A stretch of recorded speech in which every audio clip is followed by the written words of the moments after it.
வணக்கம். இன்னைக்கு நான் உங்களுக்கு சொல்ல போகிற கதை பார்வையற்றவன். இந்த வராரே, இவர் பேர் நடராஜன். ஓய்வு பெற்ற அரசு அதிகாரி. மழை பெஞ்சா கூட பார்க்குக்கு வர தவற மாட்டார். குடையை பிடிச்சிட்டு வந்து 10 நிமிஷம் இங்கே உட்கார்ந்ததான் அவருக்கு அந்த நாள் முழுமையான நாளாக தோணும். இங்கே வந்து நடந்துட்டு தனியாக உட்காருவரே தவிர யாரோடையும் அனாவசிய பேச்சமெல்லாம் கிடையாது. காரணம், இங்கே வர யாரும் தன்னோட தகுதி அந்தஸ்து திறமைக்கு ஈடாக நமக்கு கிடையாதுன்னு அவர் நினைக்கிறார். தான் என்ற கர்வம் பிடிச்ச மனுஷன். Good morning sir. யார் இவன் புதுசாக இருக்கான்? என்ன சார், குட் மார்னிங் சொல்கிறேன், பதிலே குட் மார்னிங் கூட சொல்ல மாட்டேங்கிறீங்க. Morning morning. என் பேர் கண்ணன். உங்கள் பேர் சார்? நடராஜன். Super sir. பேருக்கு ஏற்ற மாதிரி நடையில் நீங்கள் ஒரு ராஜா தான் சார். பார்க்குக்கு வந்து 1/2 hourல 16 ரவுண்ட் அடிச்சிட்டீங்களே சார். தம்பி, நான் இந்த பார்க்கில் 25 வருஷமா வாக்கிங் பண்ணி உடம்ப ஃபிட்னஸாக வச்சுக்கிட்டு இருக்கேன், தெரியுமா? அப்புறம் உங்களோட கால்குலேஷன் தப்பு. 16 ரவுண்டு இல்லை, இன்னைக்கு 17 ரவுண்டு. நீங்கள் என்ன பண்ணுவீங்க? உங்களால் கரெக்டாக சொல்ல முடியாது. It's okay. ஏன் சார், நான் பிளைண்டுன்றதுனால அப்படி சொல்கிறீங்களா? நோ, நான் அப்படி மீன் பண்ணல. நீங்கள் அப்படி மீன் பண்ணாலும் பரவாயில்ல சார். இன்னைக்கு 16 ரவுண்டு தான் சார் அடிச்சிங்க. 17 ரவுண்டு. என்ன சார் இப்படி கோவப்படுறீங்க? சரி சார், நான் ஒத்துக்கிறேன், நீங்கள் 17 ரவுண்டு தான் அடிச்சிங்கன்னு.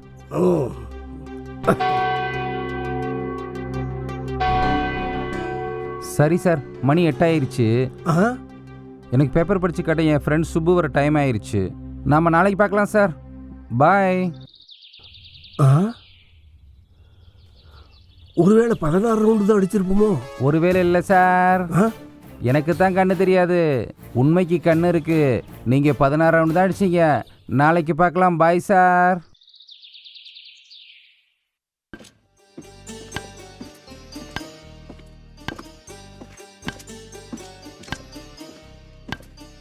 Good morning sir. என்ன இன்னைக்கு சீக்கிரம் வந்துட்ட மாதிரி தெரியுது? என்ன இவன் நம்மளையும் சொல்றான், நம்ம சீக்கிரம் வந்ததையும் சொல்றான். ஒருவேளை இவனுக்கு கண்ணு தெரியுமோ? பிளைண்ட் மாதிரி நடிக்கிறானா என்ன? Good morning Sandhya. Good morning Kannan. என்ன நீங்களும் இன்னைக்கு சீக்கிரம் வந்துட்டீங்க போல இருக்கு. மார்னிங் பாரிஸ் வரைக்கும் போணும் கண்ணன், அதான் சீக்கிரம் வந்துட்டேன். Okay bye Kannan. Bye Sandhya. Kannan, எனக்கு ஒரு விஷயம் புரியல. அந்த பொண்ணு பேர் சந்தியான்னு, அவங்க தான் வர்றாங்கன்னு உனக்கு எப்படி தெரியும்? அதுவா சார், அதை அப்புறம் சொல்றேன் சார். வாக்கிங் போங்க, அப்புறம் 16 ரவுண்ட் அடிச்சுட்டு 17 ரவுண்டுன்னு போய் சொல்றது நேத்து மாதிரி போங்க சார்.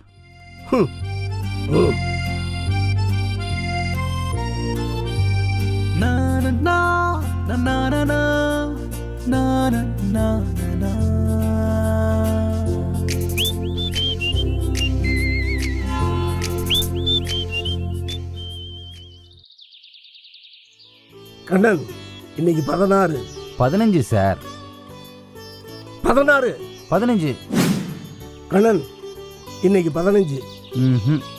13. சந்தியா 15.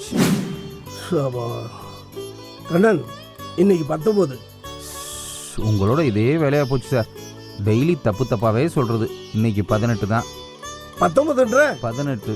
இப்படி தாங்க டெய்லி நடராஜன் வாக்கிங் போயிட்டு வந்து ரவுண்ட்ஸ் நம்பரை சொல்கிறதும் அது தப்புன்னு கண்ணன் சொல்கிறதும் வாடிக்கையாக இருந்துச்சு. அப்போல்லாம் எனக்கு யார் சொல்கிறது சரின்னு குழப்பமாயிரும். என்ன மாதிரியே நடராஜனுக்கும் அந்த குழப்பம் இருந்திருக்கும் போல். அதனால் கண்ணன் கரெக்டாக சொல்கிறானா இல்லை தப்பாக சொல்கிறானான்னு கண்டுபிடிக்க அன்னைக்கு அவர் அடித்த ஒவ்வொரு ரவுண்டையும் சரியாக எண்ணிட்டு வந்து கண்ணன்கிட்ட உட்கார்ந்தாரு. என்ன சார், இன்னைக்கு முடிச்சாச்சா? முடிச்சது கண்ணன். இன்னைக்கு 14 ரவுண்டு. நோ, இன்னைக்கு 15 சார். கண்ணன், நான் இன்னைக்கு 15 ரவுண்டு தான் அடித்தேன். ஆனால் ஒரு ரவுண்டு குறைச்சி தான் சொன்னேன். ஆனால் நீ இதெல்லாம் எப்படி கண்டுபிடிக்கிறேன்? சார், இயற்கை ஒன்றை குறைச்சா மற்றதெல்லாம் நிறையா கொடுக்குன்னு சொல்லுவாங்க. அதை முழுசாக நம்புறவன் நான். ரஹீம் அண்ணா வணக்கம்ண்ணா. தொழுக முடிச்சு நேற்று வரேன்னு சொன்னேன், வரல. அண்ணா கொஞ்சம் வேலையா போச்சு, நாளைக்கு வந்து முடிச்சு கொடுத்துறேண்ணா. மறக்காம வந்துருப்பா. கண்டிப்பாக வந்துடுறேண்ணா. சரி சார், என் ஃப்ரெண்ட் சுப்பு வெயிட் பண்ணுவாங்க. பேப்பர் படித்து கேட்ட நான் கிளம்புறேன். எப்பா இருப்பா, எப்போ பார்த்தாலும் சுப்பு சுப்புன்னு. இன்னைக்கு நானே உனக்கு பேப்பர் படித்து காட்டுறேன். சார், உங்களுக்கு படிக்கலாம் தெரியுமா சார்? குசும்பு தானே. ஐ ஆம் ஏ ரிட்டையர்ட் ஆஃபீஸர், தெரியுமா? அப்படியா? அதான் ரவுண்டு கணக்கு தப்பு தப்பாக சொல்கிறீங்களா சார்? சாரி சார், காமெடிக்காக சொன்னேன். அதெல்லாம் இருக்கட்டு கண்ணன். ஒரு விஷயம் மண்டையை போட்டு குழப்பிக்கிட்டே இருக்குது. அன்னைக்கே கேட்டேன், நீ அப்புறமா சொல்கிறேன்னு சொன்னேன். அந்த பொண்ணு வருது, அது பேர் சந்தியான்னு, அதுதான் வருதுன்னு நீ எப்படி கண்டுபிடிச்ச? ஓ அதுவா, ஆ. சந்தியா எனக்கு ரொம்ப நாள் ஃப்ரெண்டு. நம்ம ஏரியாவில் பொட்டிக் வச்சுருக்காங்க. நான் தான் அவங்களுக்கு மெட்டீரியல் நூல்லாம் சப்ளை பண்ணுறேன். அதனால் அவங்க குழு சத்து எனக்கு நல்லா தெரியும் சார். வாக்கிங் வரும்போது அவங்க தான் நான் தெரிஞ்சுக்கிட்டு சந்தியான்னு சொல்கிறேன். ஓஹோ. சரி, நான் வரதை எப்படி கண்டுபிடிக்கிறேன்? அதுவா சார், நீங்கள் இந்த பார்க்குக்கு வாக்கிங் வரும்போது போட்டு வர சென்ட்டு வந்து குக்கும்பரா. குக்கும்பரா? நான் எப்போ ஃபாரின் போனாலும் குக்கும்பரா வாங்காமல் வரவே மாட்டேன். அதை வச்சு தான் நீங்கள் வரீங்கன்னு கண்டுபிடிக்கிறேன். சரி, நான் அடிக்கிற பர்ஃப்யூம் வச்சு என்ன நீ கண்டுபிடிச்சிட்ட. நான் அடிக்கிற ரவுண்டு, சந்தியா அடிக்கிற ரவுண்டு, இதெல்லாம் எப்படி நீ கரெக்டாக சொல்கிற? உங்களுக்கெல்லாம் எப்படி சார் கவர்மெண்ட்டில் சம்பளமும் கொடுத்து ரிட்டையர்மெண்ட் ஆன பிறகு பென்ஷனும் கொடுக்குறாங்க? ஏப்பா அப்படி கேட்குறேன்? சார், நீங்கள் வாக்கிங் போகும்போது என்னை பாஸ் பண்ணி தானே போகிறீங்க, நீங்கள் சந்தியாலாம். அதனால் உங்கள் பெர்ஃப்யூம் ஸ்மெல் எத்தனை தடவை என்னை கிடக்குதுன்னு எண்ணிக்குவேன். சந்தியாவோட கொலுசு சத்தம் எத்தனை தடவை என்னை கிராஸ் பண்ணுதுன்னு கணக்கு பண்ணிக்குவேன். அதை வச்சு தான் சொல்கிறேன். சந்தியா கொலுசு சவுண்டு ஓகேப்பா. இங்கே தான் நிறைய பேர் பாடி ஸ்ப்ரே அடிச்சுட்டு வராங்களா? இந்த பார்க்கிலேயே நான் ஒருத்தர் தான் குக்கும்பரா அடிச்சுட்டு வரேன். அதை வச்சு என்னையும் கண்டுபிடிக்கிறேன்னு சொல்கிறேன். Good good. ஆமாம் சார், ரொம்ப கேவலமான ஸ்மெல்லு. ஒரு பையன் அதை வாங்க மாட்டான். சாரி சார், என் மனசில் தோன்றதை அப்படியே பேசிடுவேன், தப்பாக எடுத்துக்காதீங்க. சரி சரி, இந்த ரஹீம் வந்த அப்படியே, அவனை எப்படி கண்டுபிடிச்ச? சார், ரஹீம் இப்போ யூஸ் பண்ணுற அத்தர் போன மாதம் நான் பஜாரில் வாங்கிட்டு வந்து கொடுத்தது. அதை வச்சு தான். அப்போ ஒவ்வொருத்தருக்கும் ஒரு அடையாளம் வச்சிருக்கேன், அதை வச்சு கண்டுபிடிக்கிறேன். சார், சரியா? நான் முன்னாடியே சொன்னேன்ல, இயற்கை ஒன்றை எடுத்தால் மற்றதெல்லாம் நிறையா கொடுக்கணும். பார்வையை எடுத்த இறைவன் நல்லா வாசனையை தெரிஞ்சிக்க மூக்குறியும், சின்ன சத்தத்தை கூட தெளிவாக கேட்குற காதையும் கொடுத்துருக்கான் சார். டைம் ஆயிடுச்சு, என் ஃப்ரெண்ட் சுப்பு வெயிட் பண்ணுவாங்க. நாளைக்கு பார்க்கலாம் சார். பாய். பாய் கண்ணன். இப்படி போய்கிட்டு இருந்த நடராஜன் கண்ணன் நட்பில் நடராஜன் காலையில் கண்ணனை பார்க்காம ஒரு நாள் இருக்க மாட்டார். சொந்த வேலையாக வெளியூர் போனாலும் கண்ணனுக்கு டிக்கெட் போட்டு கூடவே கூட்டிகிட்டு போயிடுவார். இப்படி நடராஜனும் கண்ணனும் ரொம்ப நாள் நட்போடு இருந்தாங்க. ஒரு நாள் கண்ணன் வந்து ரொம்ப நேரம் ரொம்ப அமைதியாக தனியாக இருந்து யாரோடும் பேசாமல் போனான். ஏன்னா அன்னைக்கு நடராஜன் வரல. அதுக்கப்புறம் அவர் வரவே இல்லை. கண்ணன் மட்டும் எப்போவாவது வந்து போகிறான். இன்றைக்கி நான் உங்களுக்கு சொல்ல போகிற கதை எஸ்சி லவ் ஸ்டோரி.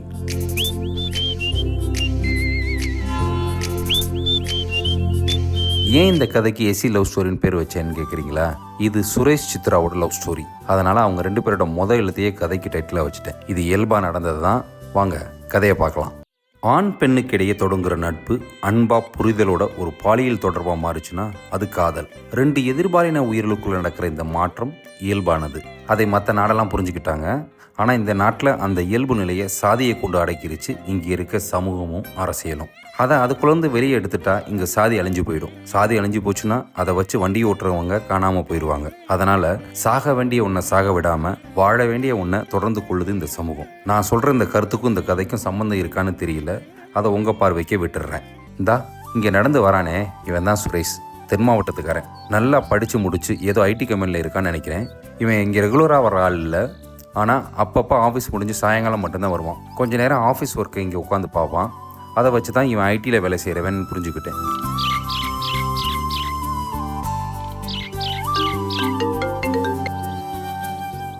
சொல்ல. மாப்பிள்ள எப்படியா இருக்க? நான் நல்லா இருக்கேன்ல, நீ எப்படி இருக்க? நான் நல்லா இருக்கேன்ல. எங்க இருக்க? ஆஃபீஸ்லேருந்து ரூமுக்கு போயிட்டு இருக்கேன்ல. ஆத்துக்கு போயிட்டு இருக்கேன். அந்த பார்வடியில் அம்மா பேசுறேன்னு சொன்னாவ, அதான் போன் போட்டேன். இந்தா அம்மாட்ட கொடுங்க. ஐயா சுரேஷ், சொல்லுமா. சாப்பிட்டியாயா? அம்மா இப்போ தான் ஆஃபீஸ்லேருந்து ரூமுக்கு போயிட்டு இருக்கேன். இப்படியும் ஒரு 7 ஆகிடும் சாப்பிட. நல்லா இருக்கியாயா? அம்மா காலையில் தானம்மா உன்கிட்டயும் அப்பா கிட்டையும் பேசினேன். அதுக்குள்ள என்ன, நல்லா தான் இருக்கேன். பெத்தவளுக்கு தான் புள்ள நல்லா இருக்குங்கிறத புள்ள வாயால கேட்கறது தாயா சந்தோஷமே. அப்பா எங்கம்மா? அவங்களா 2 நாளா மாடு புண்ணாக்கு இல்லாம தவிக்குதியா, அதான் டவுனுக்கு போய் புண்ணாக்கு வாங்கி வர போயிருக்காங்க. எது டவுனுக்கா? ஏன் நம்ம ஊர் செக்கில் புண்ணாக்கு இல்லையா? இருக்கியா, கொஞ்சமா இருக்கான். அவங்க ஆளுங்க வந்தா கொடுக்கணும்னு சொல்லிட்டாங்க. அதான் மாடு திங்கிற புண்ணாக்கு கூட அவங்க ஆளுங்களுக்கு தானாமா? இதாயா உங்ககிட்ட நான் எதையுமே சொல்றது இல்ல, கோவப்படாம இருயா. இன்னைக்கு நேத்தா இது நடக்குது. விக்னேஷ் எங்கம்மா? அவன் காலேஜ் விட்டு வரும்போது வாங்கியா சொல்லாம இவர் ஏன் போனாரு? உன் தம்பிக்கு சனிக்கிழமை லீவு தானேயா, அன்னைக்கு அவனும் கவினும் டவுனுக்கு போய் வாங்கியாரேன்னு தான் சொன்னாங்க. உங்க அப்பா தாயா கேட்காம படிக்கிற பிள்ளைய தொந்தரவு பண்ணக்கூடாதுன்னு சாயங்காலமா வெயில் தாழ போய் வாங்கிட்டு வரேன்னு சொல்லிட்டு போயிருக்காருயா. சரிம்மா, அவரு வீட்டுக்கு வந்தோடனே எனக்கு ஃபோன் பண்ண சொல்லு. சரியா, நீ வேணா அந்த பட்டன் போனுக்கு ஃபோன் பண்ணி பாருயா. உங்க அப்பா அதான் எடுத்துட்டு போயிருக்காரு. பட்டன் ஃபோனா? ஆமாய்யா, இந்த ஆப்பிள் போனெல்லாம் உங்க அப்பாவுக்கு எனக்கும் வசப்படலையா. அதான் இப்போ குமார் போக சொல்ல அவங்கிட்ட போட சொல்லி பேசுதேன். ஏமா உலகம் மாறும் போது நம்மளும் மாறணுமா? மாறணும் தான்யா, நாங்களும் மாறணும் தான் நினைக்கிறோம். அதுக்காக அவசரப்படக்கூடாதுயா. எல்லாம் ஒரு நாள் சரியாயிடும். ம்.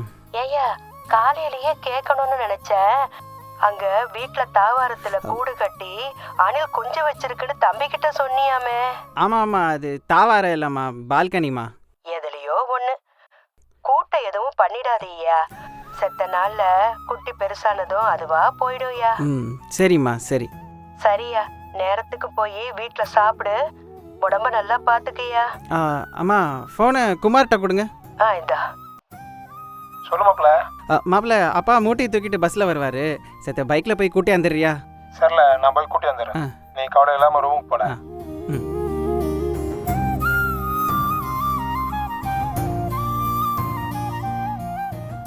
இப்போ புரியுதா உங்களுக்கு சுரேஷ் என்ன மாதிரி சூழல் உள்ள கிராமத்துலேருந்து வந்திருக்கான்னு? ஆனால் பீரிட்டு வர காதலுக்கு சூழலெல்லாம் ஒரு பொருட்டே இல்லைங்க. பாலைவனத்தில் கள்ளி செடிகளுக்கு இடையில் ஒரு ரோஜா செடி முளைச்சா எப்படி இருக்கும், அப்படி தான் மலர்ந்துருக்கு அவன் காதலும். எப்பெல்லாம் இவன் இங்கே வரானோ அப்போல்லாம் பக்கத்து ஹாஸ்டலில் தங்கியிருக்க சித்ரா இவனை பார்க்க வருவா.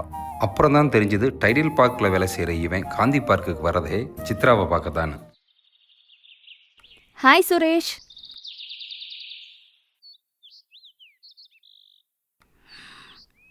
சாரிப்பா, கொஞ்சம் லேட் ஆயிடுச்சு. ம். என்ன சார் எதையும் யோசிச்சுட்டு இருக்கிற மாதிரி இருக்கு? ஒன்றும் இல்லை. உன் ஃபேஸை பார்த்தாலே தெரியுது ஏதோ டிஸ்டர்ப்டா இருக்கன்னு. ஏன் என்கிட்ட சொல்ல மாட்டியா? சித்ரா, உனக்கு என்ன பிடிச்சிருக்கு, எனக்கு ஒன்று பிடிச்சிருக்கு. 2 பேரும் படித்து நல்ல வேலையில் இருக்கோம். இதுக்கு மேலே வேற என்ன வேணும்? ஏன் ஊர்ல ஏதாவது பிரச்சனையா? சுரேஷ், உன்னதான் கேக்குறேன். வாயில்லா ஜீவன் மாடு, அது சாப்பிட்ற புண்ணாக்கு கூட உங்கள் ஆளுக மாட்டுக்கு தான் வேணுமாமா. செக்கில் சொன்னாகலாமா? ஏய், மாட்டு புண்ணாக்கையும் நம்ம லவ்வையும் ஏன் கனெக்ட் பண்ற? ஏண்டி, எங்கள் வீட்டு மாட்டுக்கு புண்ணாக்கே தர மாட்டேறீங்க. பொண்ணு எப்படி கொடுப்பாங்கன்னு தான் கவலைப்படுறேன். சுரேஷ், நானும் அந்த ஊர்க்காரி தான். நம்மளோட லைஃப்ல நான் எடுக்கிறது தான் முடிவு. என் வாழ்க்கை உன்னோட தான். இதை நான் 12வதுலயே முடிவு பண்ணிட்டேன். இந்த விஷயத்துல நான் ரொம்ப ஸ்ட்ராங்கா இருக்கேன் சுரேஷ். சித்ரா, எனக்கு ஒன்று பற்றி நல்லா தெரியும். நீ உறுதியாக தான் இருக்க. ஆனால் நம்ம ஊரும் சூழலும் அமைதியாக இருக்குமா? வயசும் சட்டமும் நமக்கு ஃபேவரா தானே இருக்கு. கண்ணகி முருகேசனுக்கும் தான் ஃபேவராக இருந்துச்சு. ஆனால் என்ன நடந்துச்சு? சுரேஷ், அதை பத்திலாம் எனக்கு தெரியாது. நான் நம்மளை பத்தி தான் யோசிக்கிறேன், பேசுறேன். இன்னும் 2 மாசம்தான் உனக்கும் எனக்கும் ஆன் சைட் கிடைச்சிரும். இங்க ரெஜிஸ்டர் பண்ணிட்டு அங்க மேரேஜ் பண்ணிடுவோம். அதுக்கப்புறம் என்ன? சித்ரா, நீ 5வது மாடிலேருந்து 10வது மாடிக்கு போயிடலான்னு சொல்கிற. ஆனால் நான் இப்போ தான் கிரவுண்ட் ஃப்ளோர்லேயே நிற்கேன். என்னுடைய கல்வி தான் என்னை எந்திரிச்சு நிற்க வச்சிருக்கு. எங்கள் அப்பா அம்மாவோடைய உழைப்பு தான் என்னை சப்போர்ட் பண்ணுச்சு. இப்போ என் சப்போர்ட்டும் என் ப்ரெசன்ஸும் என் பேரண்ட்ஸ்க்கும் என் தம்பிக்கு ரொம்ப தேவை. அதனால நான் முடிவு பண்ணிட்டேன், இங்கே நின்று வாழ்ந்து காட்டணும். உன் தம்பியும் உன் சித்தப்பாவும் என்னை பேச வர சொல்லியிருக்காங்க. அதனால நான் அடுத்த வாரம் ஊருக்கு போகிறேன்.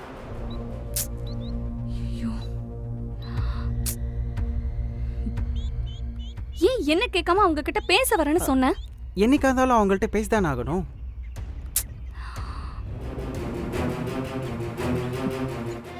சரி, நானும் உன் கூட வரேன். எனக்கும் சேர்த்து டிக்கெட் புக் பண்ணு. நம்ம 2 பேரும் சேர்ந்து போவோம். ம்.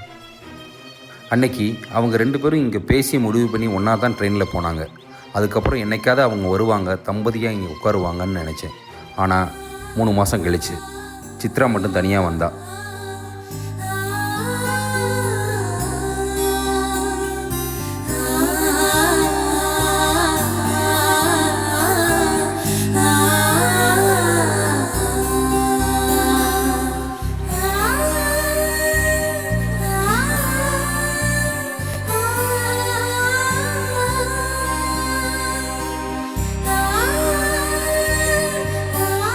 ஆனால் அவள் எப்பவும் வர சித்ரா இல்லை. முகம் வாடி ரொம்ப கவலையாக இருந்தா. சுரேஷ் வந்திருக்கானான்னு அங்கெங்கே தேடினேன், அவன் இல்லை. எப்பவும் முதல்ல வர சுரேஷ் வராமல் சித்ரா மட்டும் வந்து அமைதியாக வெறித்த பார்வையோடு உட்கார்ந்துருந்தான். அந்த பார்வைகள் 1000 உண்மைகளை உணர்ந்துச்சு. அதை பார்க்கும்போது அப்பப்போ இங்கே வந்து உட்கார்ற சுரேஷ் அங்கே இல்லை, இவ்வளோ அந்த சித்ரா இல்லைன்னு எனக்கு தோணுச்சு. இன்னைக்கு உங்களுக்கு நான் சொல்ல போகிற கதை கனகாம்பரமும் கற்பூரவள்ளியும்.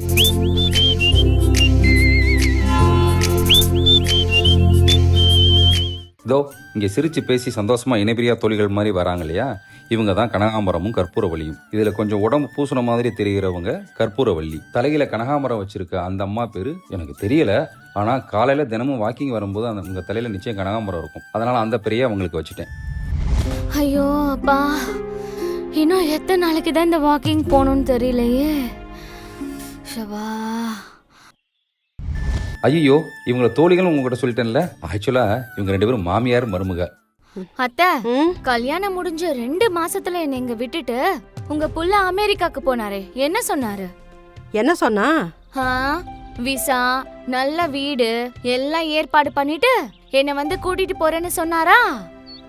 ஆமா சொன்னா. ஆனா செஞ்சாரா? என்ன இப்போ? அது எல்லாத்துக்கும் காரணம் நீங்க தான் அத்தை. சொல்லுவடி, சொல்லுவ. இனி இதையும் சொல்லுவ, இதுக்கு மேலேயும் சொல்லுவ. நம்ம தம்பி பொண்ணாச்சே, நம்ம பிள்ளைக்கு கட்டி வைப்போன்னு எங்க அக்கா, அதான் உங்க அத்தை, அவங்க சொன்னதாலையும் சொந்தம் விட்டு போக கூடாதுன்னு அவனுக்கு உன்னை கட்டி வச்சேன். எதுக்கு? எதுக்கு? அவன் கட்டிக்கிட்டு உன்னை கூட்டிட்டு போறப்போ துணைக்கு நானும் வந்து அந்த அமெரிக்காவை பார்த்து புள்ளான்னு கல்யாணம் பண்ணி வச்சேன். கல்யாணத்தப்ப ஒல்லி கற்பூரவல்லியா இருந்தவ நல்லா தின்னு தின்னு 6 மாசத்துல குண்டு கற்பூரவல்லியா ஆயிட்ட. உடம்ப குறை, அப்பதான் அமெரிக்காவுக்கு கூட்டிட்டு போவேன்னு சொல்லிட்டான். அதுக்கு நான் என்ன பண்ணுவேன்? ஓஹோ, நான் குண்டானதுனாலதான் உங்க புள்ள என்னை விட்டுட்டு போனாருன்னு சொல்றீங்களா? ஆமா, அப்புறம் உங்களுக்கு சுகரு கண்ணா பின்னான்னு ஏறி போச்சு, அதை குறைச்சாதான் கூட்டிட்டு போவேன்னு சொல்லிட்டு போயிட்டாரு. ஓஹோ, எனக்கு சுகர் யாரால வந்துச்சு? யாரால? யாராலையா? ஒன்னாலதான். நீ தான் சபைக்கு டொமேட்டோல கண்டதை ஆர்டர் பண்ணி வாங்கி கொடுத்த, அதனால எனக்கு சுகர் ஏறி போச்சு. ஓஹோ, அப்படின்னா நான் குண்டானதுக்கு காரணம் நீங்க தான். என்னடி சொல்ற? நாம அமெரிக்கா போனதுக்கு அப்புறம் அங்க இட்லி தோசை சோறுன்னு சாப்பிட முடியாது, பீஸா பர்கர் சாண்ட்விச் தான் சாப்பிடணும். அதுக்கு நாம இங்கே பழகிக்கலாம்னு சொல்லி என்ன சாப்பிட வச்சு இப்படி குண்டாக்கிட்டீங்க. கேக்குறவ கேளச்சியா இருந்தா கேட்வின் சொல்லிட்டு கேளம்பாக்கத்துல பிறந்தான்னு சொல்லுவடி. நீ நான் சொன்னதுனால நீ சாப்பிட்டியா? கிராமத்துல இதெல்லாம் கிடைக்காது, சிட்டில கிடைக்குது. ரேஷன் கடையில யானை பூந்தா மாதிரி இப்படி தின்னு இப்ப யானை மாதிரி ஆயிட்ட. என்னது? நான் யானை மாதிரி ஆயிட்டேனா? நீங்க தான் சுகர் வந்து கொக்கு மாதிரி ஆயிட்டே வரீங்க. நான் கொக்கா? அப்போ நான் யானையா?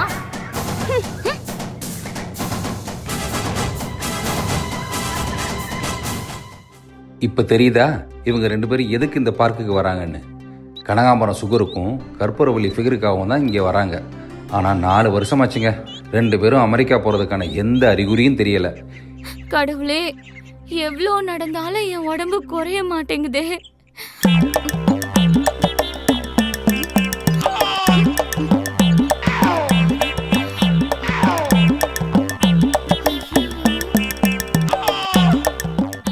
ஐயோ, அத்தை நடக்கிற வேகத்தை பார்த்தா சுகரை குறைச்சு அடுத்த மாசம் மாமா வரப்போ இவங்க மட்டும் அவர் கூட அமெரிக்கா போயிடுவாங்க போல இருக்கு.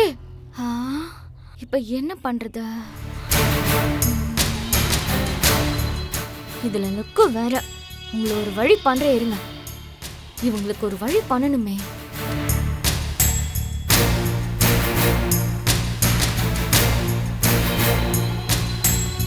ஹலோ லாவண்யா. என்ன ரொம்ப நாள் கழிச்சு கால் பண்ற மாதிரி இருக்கு? என்ன விஷயம் சொல்லு. என்ன தடி சொல்றது? ஏய், சொல்ல வந்தத சொல்லு. அத்தையோட சுகர் ரிப்போர்ட் என்னாச்சு? உங்க அத்தையோட சுகர் ரிப்போர்ட்டை தாண்டி ரெடி பண்ணிட்டு இருக்கேன். இன்னைக்கு ஈவினிங் குள்ள கொடுத்து விட்டுறேன். ஏய், அது கடக்கட்டோண்டி. சுகர் எப்படி இருக்கு? ஓ அதுவா? போன மாசம் ரிப்போர்ட்டை விட இந்த மாசம் ரிப்போர்ட் சூப்பர் டி. சுகர் லெவல் நல்லா குறைஞ்சிட்டு வருது. நல்லா குறைஞ்சிட்டு வருதா? நான் என்னடி தப்பா சொல்லிட்டேன்? நீ இவ்ளோ ஷாக் ஆகுற? சுகர் குறைஞ்சது நல்ல விஷயம் தானே? என் நிலைமை தெரிஞ்சா நீ இப்படி கேட்க மாட்டடி. அப்படி என்னடி உன் நிலைமை? எனக்கு ஒரு ஹெல்ப் பண்ண முடியுமா லாவண்யா? ஏய் கற்பூரம், உனக்கு ஹெல்ப் பண்ணாம நான் வேற யார்கிட்ட பண்ண போறேன்? என்ன விஷயம்னு சொல்லு. இல்லடி, அத்தையோட புது ரிப்போர்ட்டுக்கு பதிலா பழைய ரிப்போர்ட்டை இந்த தடவை கொடுக்க முடியுமா? ஏண்டி, எதுக்கு? மாமா அடுத்த வாரம் வரும்போது அத்தை சுகர் இப்ப குறைஞ்சி நார்மல் ஆயிட்டாங்கன்னா அவங்கள மட்டும் அமெரிக்காவுக்கு கூட்டிட்டு போயிடுவாரு. என்னை கொண்டு போய் நம்ம ஊர்ல விட்டுட்டு நான் உடம்பு குறைச்சதுக்கு அப்புறம் என்னை கூட்டிட்டு போறேன்னு சொல்வாரு. ஓஹோ, இதான் விஷயமா கற்பூரம்? ஆமா லாவண்யா, என்னோட அமெரிக்கா ட்ரிப்பே உன் கையில தான் இருக்கு. கொஞ்சம் ஹெல்ப் பண்றீ? சரிடி கற்பூரம், இந்த ஒரு தடவை நான் உனக்காக பண்ணி கொடுக்குறேன். ஆனா இதை நீ வேற யார்கிட்டயும் சொல்லக்கூடாது. ம். சரி ஓகேடி, நீ சொல்ற மாதிரியே செய்றேன். ஆனா ஒரு கண்டிஷன் இருக்கு. என்ன கண்டிஷன் ரீ? ரொம்ப சிம்பிள் டி. நீ அமெரிக்கா போற வரைக்கும் ஒவ்வொரு சாட்டர்டேவும் நீ எனக்கு பீஸா வாங்கி கொடுக்கணும். இதுக்கு ஓகேனா நான் உனக்கு ஹெல்ப் பண்றேன். பீட்சாவா? நான் என்னடி தங்கமா கேட்டுட்டேன்? பீட்சா தானே கேட்டேன். சரிடி, வாங்கி தரேன். சரி ஒன்று பண்ணு. நான் ரிப்போர்ட் இன்னைக்கு கொரியர் பண்ண மாட்டேன். நீ உங்க அத்தைய லேபுக்கு டைரக்டா கூட்டிட்டு வந்துரு. நான் நேர்ல கொடுக்குறேன். சரி ஓகே, பாய் டி.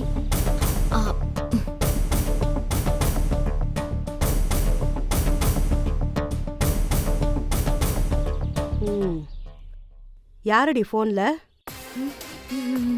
மார்க்கெட்டிங் காலத்தை. இதுக்கா நீ இவ்வளோ நேரம் பேசிக்கிட்டு இருந்த? அதுக்கு இன்னும் 2 நட நடந்திருக்கலாமே.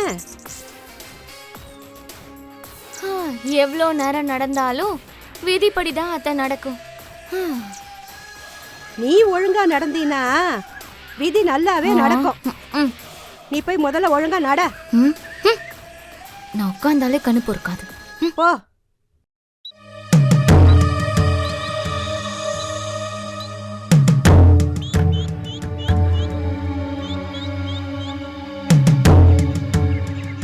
ஹலோ வினோத், சொல்லுங்க மேடம். அந்த வெயிங் மிஷின் ரெடி ஆயிடுச்சா? இன்னைக்கு ரெடி ஆயிடும் மேடம். அதுல நான் சொன்ன மாதிரி செஞ்சிட்டியாப்பா? செஞ்சுட்டேன் மேடம். அதுல 65 கிலோவுக்கு மேல யார் ஏறினாலும் 90 கிலோ காட்டும். அதே 65 கிலோவுக்கு கீழே ஏறினா சரியான எடையை காட்டும். இந்த விஷயம் நமக்குள்ளேயே இருக்கட்டும், வெளியில யாருக்கும் தெரியக்கூடாது. மேடம், 2 வருஷம் என்னோட வீட்டு வாடகை ஏத்தவே மாட்டேன்னு சொல்லிருக்கீங்க. அதுவும் ஞாபகத்துல இருக்கட்டும். அத நான் பாத்துக்கிறேன்ப்பா. அவ வரா, நான் வச்சிடறேன்.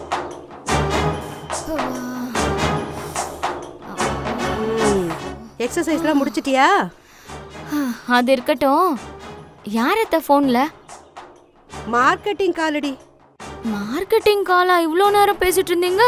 ஆமா, அமெரிக்காவுக்கு போனா போன்ல இங்கிலீஷ்ல தான் பேசுவாங்களாம். அதான் இப்பவே மார்க்கெட்டிங் கால்ல பிராக்டிஸ் பண்றேன். அப்போ அமெரிக்கா போயிடுவீங்கன்னு நம்பிக்கை இருக்கு. ஆமா, அடுத்த வாரம் I will walk in LA. பாத்தீங்களா, மருமக கெடினா மாமியா மகா கெடி. இவங்க 2 பேரும் இப்படி ஒருத்தரை கவுக்க ஒருத்தர் மாறி மாறி பிளான் பண்ணியே இந்த 4 வருஷத்தை ஓட்டிட்டாங்க. இதுல கொடுமை என்னன்னா, இவங்க 2 பேரோட பிளானிங் அண்ட் எக்ஸிகியூஷன்லாம் இங்கதான். எனக்கே இவங்கள பார்த்தா ஆத்திரம் வருது. உங்களுக்கு இப்ப அஸ்வின் அமெரிக்காவில இருந்து என்ன பண்ணான் தெரியுமா? மாமா, அத்த மாமா கூப்பிடுறாரு. ஸ்பீக்கர்ல போடுறீ. Good morning Karpu. Good morning மாமா. என்ன பண்ணிட்டு இருக்கீங்க? நானும் அத்தையும் பார்க்ல வாக்கிங் எக்ஸசைஸ்லாம் முடிச்சிட்டு ரிலாக்ஸ் பண்ணிட்டு இருக்கோம் மாமா. அப்படியா? ஆமா மாமா. வெரி சாரிமா, வெரி சாரி. ரெண்டு பேத்தையும் ரொம்ப கஷ்டப்படுத்திட்டேம்மா. இனிமே நீங்க கஷ்டப்பட தேவையில்லை. எங்க கம்பெனி இங்க இருக்கிற ஆபீஸை க்ளோஸ் பண்றாங்க. எனக்கு நம்ம சென்னையில தான் ஒர்க் இனிமேல். ஸோ நான் நாளைக்கு சென்னை கிளம்புறேம்மா. என்ன 2 பேரும் ஹாப்பி தானே? வெரி வெரி ஹாப்பி மாமா. Okay, see you tomorrow. பாய். என்னடி சொன்னா? உங்க அமெரிக்கா கனவு பெப்ப. ஐயோ, ஒருத்தருக்கு வாழ்க்கையில் ஏதாவது நல்லது நடந்தால் அவனுக்கு நேரம் நல்லா இருக்குது, எங்கேயோ போயிட்டான் அப்படின்னு சொல்லுவாங்க. அதே மாதிரி அவருக்கு ஒரு கெட்டது நடந்துட்டா நேரம் சரியில்லை, எப்படி இருந்தவன் இப்படி ஆயிட்டான் அப்படின்ட்டு சொல்ல கேள்விப்பட்டிருக்கேன். இன்றைக்கி நான் உங்களுக்கு சொல்ல போகிற கதையும் அந்த மாதிரி ஒன்று தான் நினைக்கிறேன். அதனால் இந்த கதைக்கு நேரமும் தலைப்பு வச்சுக்கலாம்.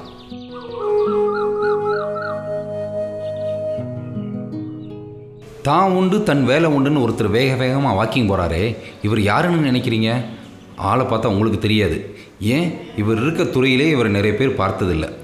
ஆனால் இவர் பேரை கேட்டால், ஓ அவரா, பெரிய ஆளாச்சே, அவர் பார்வைப்பட்டா போதுமே, இன்றைக்கி எத்தனையோ பேரோட வாழ்க்கை அவரால் மாறி இருக்கே அப்படின்னு சொல்லுவாங்க. என்னடா ஓவராக பில்டப் கொடுக்குறேன்னு பார்க்குறீங்களா? இவர் இருக்க இண்டஸ்ட்ரி அப்படி, அதாங்க சினிமா இண்டஸ்ட்ரி. தென்னிந்திய சினிமாவாக இருக்க 4 லாங்குவேஜ்லையும் பல பெரிய படங்களை தயாரித்து அதை வெற்றி படங்களாக மாற்றின SR ஸ்டுடியோஸ் தயாரிப்பாளர் SR ராஜசேகர் தாங்க இவர். வாக்கிங்லாம் முடிச்சுட்டு இங்கே வந்து எல்லா நேரமும் உட்கார மாட்டார். ஆனால் வாரத்தில் ஒரு நாள் உட்காருவார். அப்படி உட்காந்தா அது வியாழக்கிழமை. பேர் ராஜேஷ் சார். சந்தோஷ் சார். ஓ, நான் மறந்துட்டேன். ரொம்ப நாள் அப்பாயின்மெண்ட் கேட்டேன்னு மேனேஜர் சுகுமார் சொன்னார். ஆமாம் சார். சரி, கதையை சொல்லு. சார், இந்த கதைக்கு ஹீரோ பிரேம்குமார் கிடைச்சா நல்லாயிருக்கும் சார். நீ முதல்ல கதையை சொல்லு. ஹீரோ யாருன்னு நான் சொல்கிறேன். அவர் தான் வேணும்னா அது என் வேலை. என் கம்பெனி ஹீரோக்களை தேடி போகிற கம்பெனி இல்லை, ஹீரோஸ் தேடி வர்ற கம்பெனி. Sorry sir. கதையை சொல்லு. ஓப்பன் பண்ணா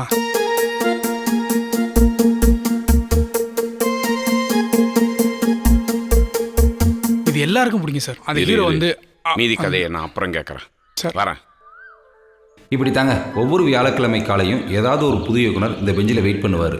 எஸ்ஆர் வாக்கிங் முடிச்சுட்டு வந்து அடுத்த 30-40 நிமிஷம் கதை கேட்டு ஓகேன்னு சொல்லிட்டாருன்னா அடுத்த 6 மாதமோ ஒரு வருஷத்துலேயோ அந்த படம் வெள்ளித்திரையில் வெளியாகி பெரிய வெற்றி படமாக இருக்கும். அப்படி அவர் கம்பெனியில் படம் பண்ணிய பல புது இயக்குநர்கள் எல்லாம் இப்போ சினிமாவில் பெரிய வெற்றி பட இயக்குனர்லாம் இருக்காங்க. ஆனால் அவ்வளவு சீக்கிரத்தில் எஸ்ஆர்கிட்ட அப்பாயின்மெண்ட் வாங்கி கதையெல்லாம் சொல்லிட முடியாதுங்க. டி நகரில் 50,000 சதுரடியில் பெரிய ஆஃபீஸ் வச்சுருக்காரு. ஆனால் காலையில் இங்கே உட்காந்து தான் கதைகளை கேட்டு முடிவு பண்ணுவார். தன்னோட முதல் தயாரிப்பிலிருந்து இது அவரோட வழக்கம், ஏன் சென்டிமெண்ட்னு கூட சொல்லலாம். இன்றைக்கி நீங்கள் பார்த்து ரசித்து வெற்றி பெற்ற எஸ்ஆர் ஸ்டுடியோஸ் படங்களை எல்லாம் கேட்டது எஸ்ஆரும் நானும் தான். அப்படி சில நல்ல கதைகளையும் எனக்கே பிடிக்காத மோசமான கதைகளையும் எஸ்ஆரோட சேர்ந்து நானும் கேட்டிருக்கேன். ஆனால் எஸ்ஆர் கரெக்டாக நல்ல கதைகளை மட்டுமே செலக்ட் பண்ணி படம் பண்ணி இன்றைக்கி ஒரு சக்ஸஸ்ஃபுல் ப்ரொடியூசராக இருக்கார். இந்த வரானே இவன் பேர் சரவணகுமார். ஒரு பெரிய டைரக்டர்கிட்ட 4 படம் வேலை செஞ்சுருக்கான். இப்போ தனியாக படம் இயக்க தயாரிப்பாளர் தெரிவிக்கிட்டு இருக்கான். என்னடா ஸ்கூல் பேக்கோட வரானேன்னு பார்க்குறீங்களா? அது அவன் பையனோட ஸ்கூல் பேக்குங்க. டெய்லி சாயந்தரம் பையனை ஸ்கூலில் வந்து கூட்டி வந்து பக்கத்தில் இருக்க கிரவுண்டில் விளையாட விடுவான். அந்த நேரம் இங்கே வந்து உட்காந்து ஃபோன்லேயோ இல்லை ஃப்ரெண்ட்ஸ் யார்கிட்டையோ கதை சொல்லிக்கிட்டு இருப்பான். அவன் சொல்கிற எல்லா கதைகளும் ரொம்ப நல்லா இருக்குங்க. ஆனால் படமாக அவன் ஏற்க நினைக்கிற கதையை கேட்டப்போ எனக்கு உயிரும் பணமும் வந்துச்சுன்னா நான் தான் அந்த படத்தோட ப்ரொடியூசர். அப்படி ஒரு சூப்பர் கதையை வச்சுருக்கான். ஆனால் நேரத்தை பார்த்தீங்களா, இவன் வர்றது சாயங்காலம், தயாரிப்பாளர் எஸ்ஆர் வர்றது காலையில். நல்ல கதை கிடைக்காம எஸ்ஆர் இன்னும் தன்னோட அடுத்த ப்ராஜெக்டை ஆரம்பிக்காமல் இருக்கார். இவன் நல்ல தயாரிப்பாளர் இல்லாமல் தவிச்சிக்கிட்டு இருக்கான். என்னைக்காவது ஒரு நாள் சரவணகுமார் எஸ்ஆரை சந்தித்து கதை சொல்லிட்டானா அடுத்து தமிழ் சினிமாவில் ஒரு பெரிய பிளாக் பஸ்டர் படத்தை அவன் கண்டிப்பாக கொடுத்துருவான். என்னடா இவ்வளோ கான்ஃபிடென்ட்டாக சொல்கிறேன்னு பார்க்குறீங்களா? ஏன்னா 30 வருஷமாக எஸ்ஆர் கூட சேர்ந்து நானும் கதையில் கேட்குறேன்ல, அதை வச்சு தான்.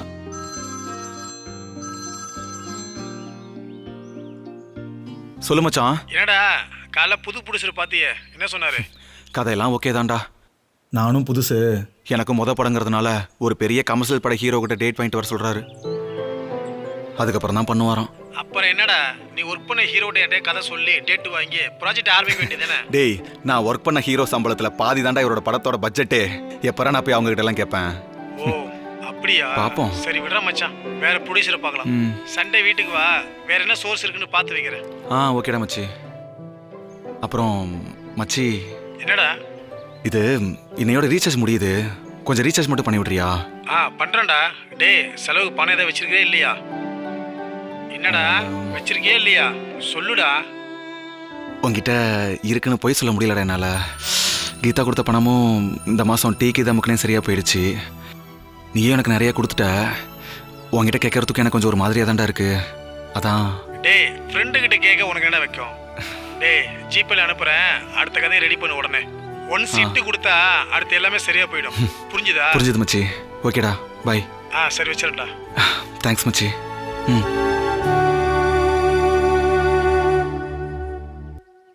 ஒருத்தன் இயக்குனர் ஆகிறதுக்கு என்ன பாடுபட வேண்டியிருக்குன்னு எனக்கு நல்லா தெரியுங்க. தினமும் அதிகாலை கையில் வலையும் மனது நிறைய நம்பிக்கையும் சுமந்துக்கிட்டு கடலுக்குள்ளே போகிற ஒரு கட்டுமர மீனவன் நிலை தான் ஒவ்வொரு உதவி இயக்குனரின் நிலையும். வலையில் நல்ல மீன்பாடு இருந்துச்சுன்னா அன்னைக்கு மீனவன் சந்தோஷமாக கரையேறுவான். இல்லைனா இந்த கடல் நாளைக்கு கொடுக்கும் என்ற நம்பிக்கையில் திரும்பி வந்து மீண்டும் மறுநாள் கடலுக்குள்ளே இறங்குவான். தான் நம்பின கடல் நம்மளை கைவிடாதுன்னு எப்படி ஒரு மீனவன் நம்பி மீண்டும் மீண்டும் கடலுக்குள்ளே இறங்குறானோ அதே மாதிரி தான் இந்த உதவி இயக்குனர்களும். நாம் நம்பின சினிமா நிச்சயம் நம்மளை கைவிடாதுன்னு நம்பி திரும்ப திரும்ப முயற்சி செஞ்சுக்கிட்டே இருக்காங்க. இந்த சரவணகுமாரும் அப்படி தான் விடாமுயற்சி செஞ்சுக்கிட்டு இருந்தான். அப்படி ஒரு நாள், அன்னைக்கு வியாழக்கிழமை.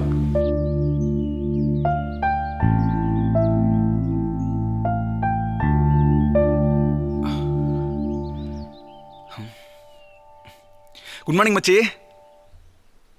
டேய் இன்னைக்கு ப்ரொடியூசரை பார்க்க அப்பாயின்மெண்ட் கிடச்சிருக்கடா, கதை சொல்ல. அப்படியா? அட ஆமாண்டா, காலையிலேருந்து ஒரே டென்ஷனாக இருக்கு. சரி அதான் நான் உனக்கு கூப்பிட்டேன். டேய் மச்சி, கூல்டா, நிதானமா பொறுமையா போய் சொல்லு. அவசரப்படாத, எல்லாம் நல்லபடியா நடக்கும். ஓகேடா. நான், கீதா, மதி எல்லாரும் உனக்காக ப்ரே பண்றோம். ஆல் தி பெஸ்ட்டா. தேங்க்யூ மச்சி. நல்லா சொல்டா. தேங்க்ஸ்டா. தேங்க்ஸ்ல எதுக்கிட்ட நமக்குள்ள. மச்சி நான் உனக்கு மீட்டிங் முடிச்சு கூப்பிட்றேன். பைடா. ஆஹா, சரவணகுமார் சரியான இடத்துக்கு வந்துட்டான்னு நினைக்கிறேன். இதுக்காக தானடா நானும் இத்தனை நாள் தவிச்சேன். இன்னைக்கு எஸ்ஆர் இவன் கதையை கேட்டுட்டு என்ன சொல்ல போறாரோ. சரவணா விட்டுறாதரா, சஞ்சு சாம்சன் மாதிரி அடிச்சு தூள் பண்ணிடுறா. வேணாம் சார்.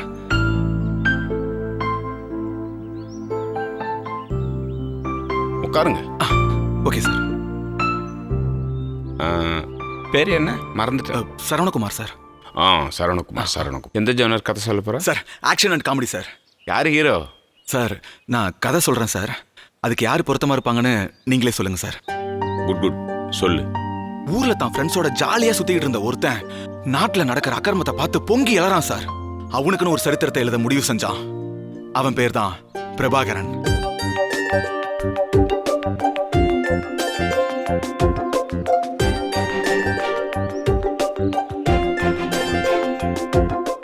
பெரிய பாலத்து மேல பிரபாகரன் வில்ல ராஜேந்திரன் கேங்கோட ஃபைட் பண்ணி அவன் ராஜேந்திரனை அடிச்சு தூக்கி வீசும் போது அவன் போன் தவறி கீழே விழுந்துருது சார். அவன் பாலத்துல கைப்பிடி சுவரை புடிச்சு உசுருக்கு போராடிக்கிட்டு தொங்கிக்கிட்டு இருக்கான் சார். அப்ப அவனோட போன் ரிங் அடிக்குது. அதை எடுத்து பிரபா காதுல வைக்கிறான். வச்ச உடனே அவனோட முகமே மாறிடுச்சு சார். அது ஒரு சின்ன குழந்தையோட குரல் சார். அப்பா நீ வரும்போது தம்பிக்கு சைக்கிள் வாங்கிட்டு வரேன்னு சொன்னல, அதை மறக்காம வாங்கிட்டு வந்துரு, இல்லைன்னா அவன் அழுவான்பா, நான் வைக்கிறேன் அப்படின்னு சொன்னதை கேட்டு அவன் போனை வைக்கிறான் சார். உடனே பிரபா ஃபீல் பண்ணி அவன் 2 கையும் பிடிச்சி அவன் உசுரை காப்பாத்துறான் சார். அதுக்கு வில்லன் அவன் 2 கையும் கும்பிட்டு நன்றி சொல்ல, முதல்ல மனுஷனா மற்றவங்களோட நம்பிக்கையை காப்பாத்துன்னு சொல்லி அப்படியே அங்கிருந்து பிரபா போறான் சார். வில்லன் அதை பார்த்துக்கிட்டே இருக்கான் சார். இதான் சார் கிளைமேக்ஸ்.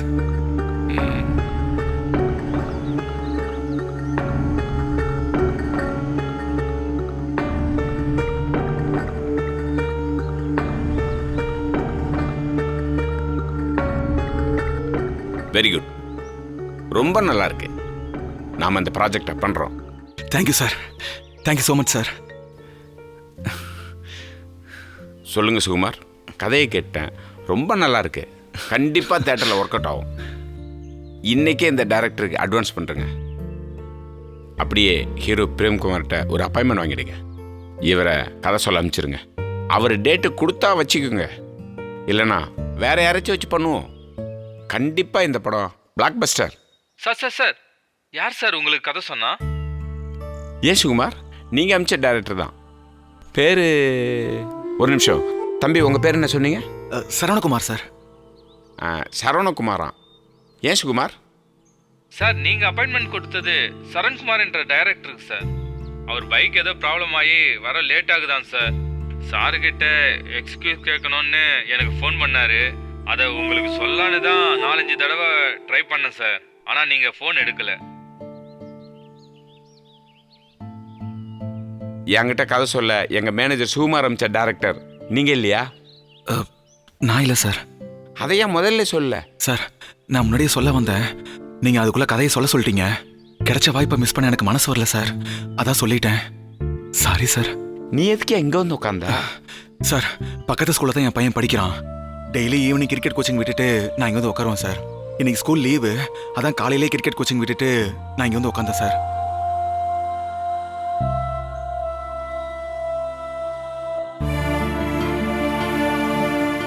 சுகுமார் சார், எந்த டைரக்டராக இருந்தா என்ன, கதை நல்லா இருந்தா எஸ்ஆர் ஸ்டுடியோ யாரை வச்சும் படம் பண்ணும். இந்த டைரக்டர் சரவணகுமாரை கமிட் பண்ணி இந்த ப்ராஜெக்டை நாம் ஆரம்பிக்கிறோம். அந்த டைரக்டர் சரணுக்கு அடுத்த வாரம் அப்பாயின்மெண்ட் கொடுத்துருங்க.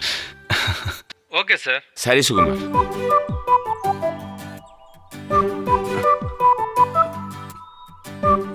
நீ காலையில் 11 மணிக்கு ஆஃபீஸ் வந்துருப்பா. Okay sir. Thank you sir. Thank you so much sir.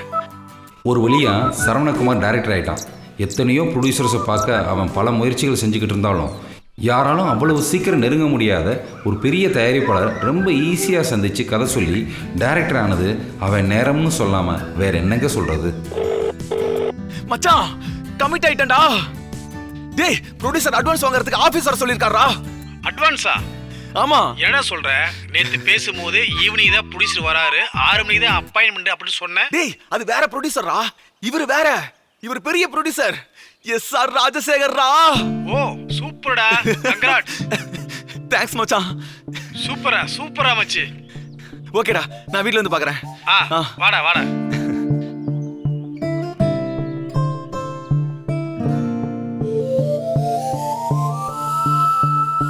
வணக்கம். இன்னைக்கு நான் உங்களுக்கு சொல்ல போகிற கதை ஃபர்ஸ்ட் லவ்.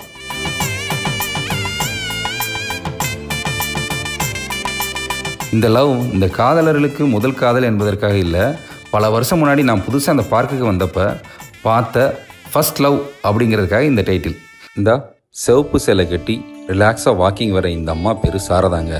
இந்த ஏரியாலே பிறந்து வளர்ந்து படித்து இன்னைக்கு வரைக்கும் இந்த பார்க்குக்கு வந்து போகிறாங்க. வாட்ச்மேன் சொல்லுங்க மேடம்.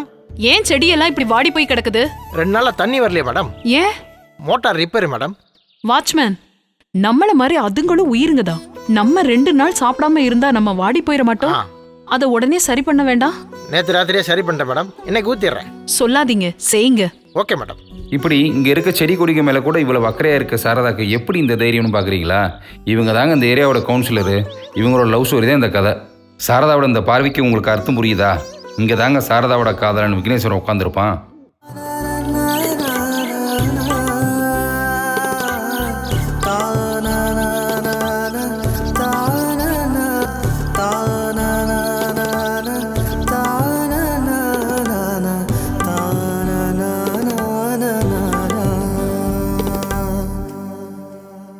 ஏன் ஒரு மாதிரியா இருக்கீங்க? எனக்கு கொஞ்சம் பயமா இருக்கு. ஏன்? யாராவது பார்த்துட்டாங்கன்னா? ஏங்க, இது எங்க ஏரியா.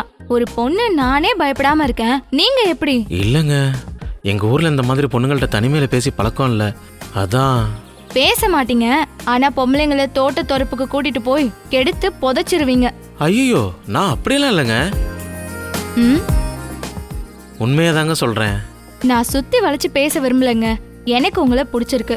உங்களுக்கு?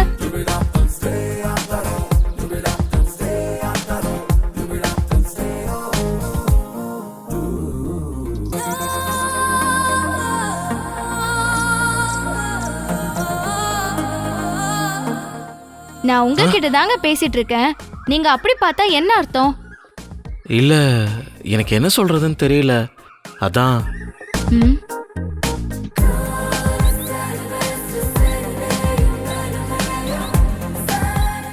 என்ன பிடிச்சிருக்கா இல்லையா? என்னங்க பொசுக்குன்னு இப்படி கேட்டா எப்படி? காலேஜ்ல உங்களை பார்க்க பேச பிடிக்கும், அதுக்காக இப்படியா? இப்படின்னா அதுக்கு வேற என்ன அர்த்தம்?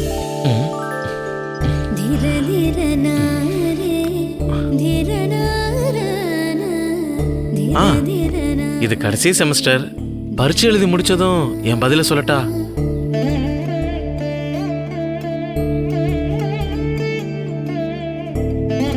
பரவாயில்ல, நீங்க பரீட்சை எழுதிட்டே பதில் சொல்லுங்க, நான் காத்துட்டு இருக்கேன். அதுக்கப்புறம் பல தடவை சாரதாவும் விக்னேஷும் இந்த பார்க்குக்கு வருவாங்க.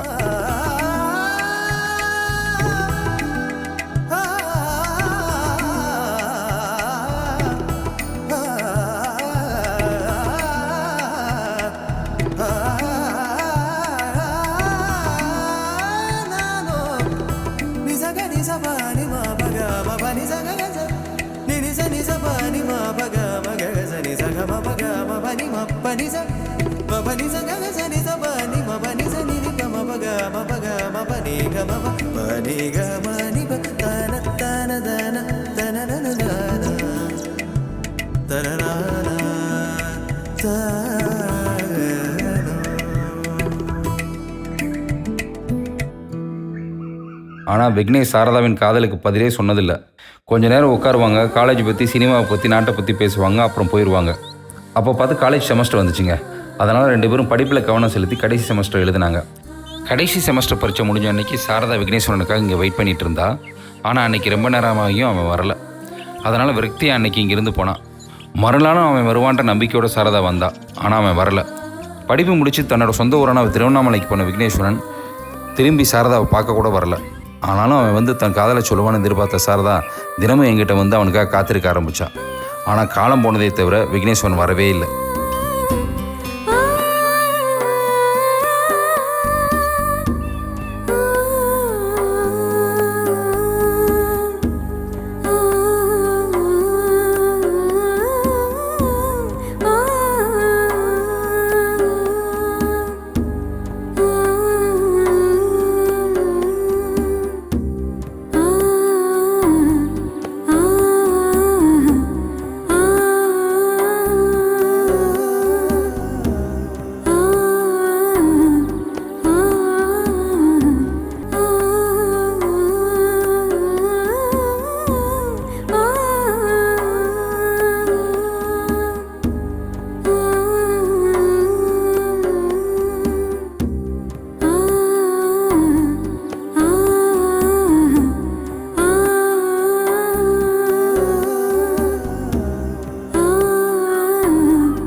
சாரதாவுக்கு அவன் மேலே கோபமும் வருத்தமும் இல்லைங்க.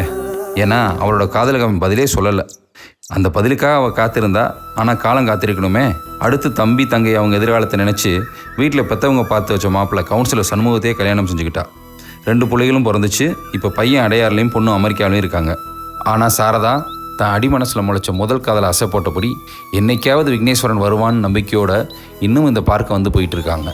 இது எனக்கும் சாரதாவுக்கு மட்டுமே தெரிஞ்ச ரகசியம்.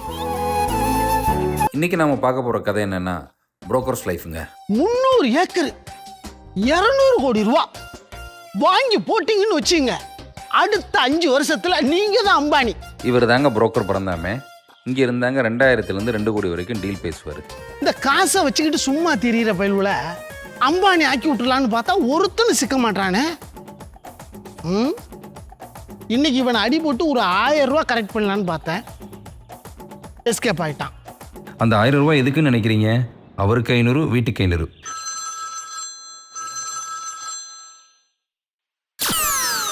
இவளா? சொல்லுமா. எங்கேயா இருக்க? ஆபீஸ்ல. இந்த நக்கல் மயிருக்கெல்லாம் குறைச்சல் இல்ல. எப்போ வருவ? ஆபீஸ் முடிஞ்சது சாயங்காலம் வந்துருவோமா? நீ வெட்டி முறிக்கிறதுக்கு சாயங்காலம் ஆயிருமா? நேற்று சொன்னதெல்லாம் ஞாபகம் இருக்குல்ல? இருக்கு இருக்கு, நல்லாவே ஞாபகத்துல இருக்கு. இருக்குன்னு சொல்லாத, கொண்டு வரேன்னு சொல்லு. கிடைச்சா தாண்டி கொண்டு வர முடியும். என்ன சவுண்ட் ஜாஸ்தியா இருக்கு? கிடைச்சா தானே கொண்டு வர முடியும். சாயங்காலம் ஆயிருச்சுன்னா உனக்கு மட்டும் கிடைக்குது, அது எப்படி? சரி சரி, அதை விடு. கிளைண்ட் வர நேரமாச்சு, விஷயத்துக்கு வா. என்ன பண்ணுவியோ தெரியாது. இன்னைக்கு வீட்டு வாடகையோட வர, இல்ல வீட்டு ஓனர் வீட்டு சாமான எல்லாம் தூக்கி வெளியே போட்டுருவேன்னு சொல்லிட்டாரு. அவ்வளவு தைரியமா? இந்த புரோக்கர் பரந்தாமங்கிட்டே அவ்வளவு தைரியமா? நீ பெரிய பெரிய சரி சரி சரி சரி சரி சரி, விடு விடு விடு. நீ 1 மாசம் வீட்டு வாடகை இல்லையா, 4 மாசம் வீட்டு வாடகை கொடுக்கல. இங்க பாரு, காசோட வீட்டுக்கு வந்தா வா, நானும் பிள்ளைங்களும் வீட்டுல இருப்போம். இல்ல பிள்ளைங்களை கூப்பிட்டு நான் எங்க அம்மா வீட்டுக்கு போயிருவேன். இந்தாடி, இந்த கட் பண்ணி விட்டா. உன்னாக்கா அம்மா வீட்டுக்கு போயிடுறாளே. முதல்ல இவளுக்கு ஒரு முடிவை கட்டணும். ஊரில் இருக்கிறவங்களுக்கெல்லாம் வீடு இடம் வாங்கி கொடுக்குற புரோக்கர் பரந்தாமனுக்கு வந்த சோதனையை பார்த்தீங்களா? ஆனால் நம்ம ஆளுக்கு சோதனையெல்லாம் சோன் பப்படி சாப்பிட்ற மாதிரி எப்படியாவது கரெக்ட் பண்ணிடுவார். Sir, Paranthaman sir. Broker Paranthaman. ஆமாம் சார், வேளச்சேரிக்கு பக்கத்தில் ஒரு கிரவுண்டு. நாளைக்கு மறுநாள் registration, spot payment sir. Evening வந்த உடனே உங்களுக்கு கொடுத்துட்றேன். ஒரு 10,000 இருக்குமா? நானே 10 ரூபா கூட இல்லாம பரங்கிமலை போயிட்டு இருக்கேன். நீ என்னடா 10 ரூபா அது இதுன்னு பேசிட்டு இருக்க? வைடா போனா.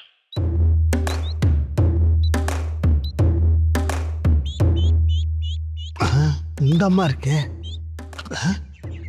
இவங்க டீ குடிக்க 10 ரூபா கேட்டாலே 10 தடவை யோசிப்பாங்க. கேட்கலாமா?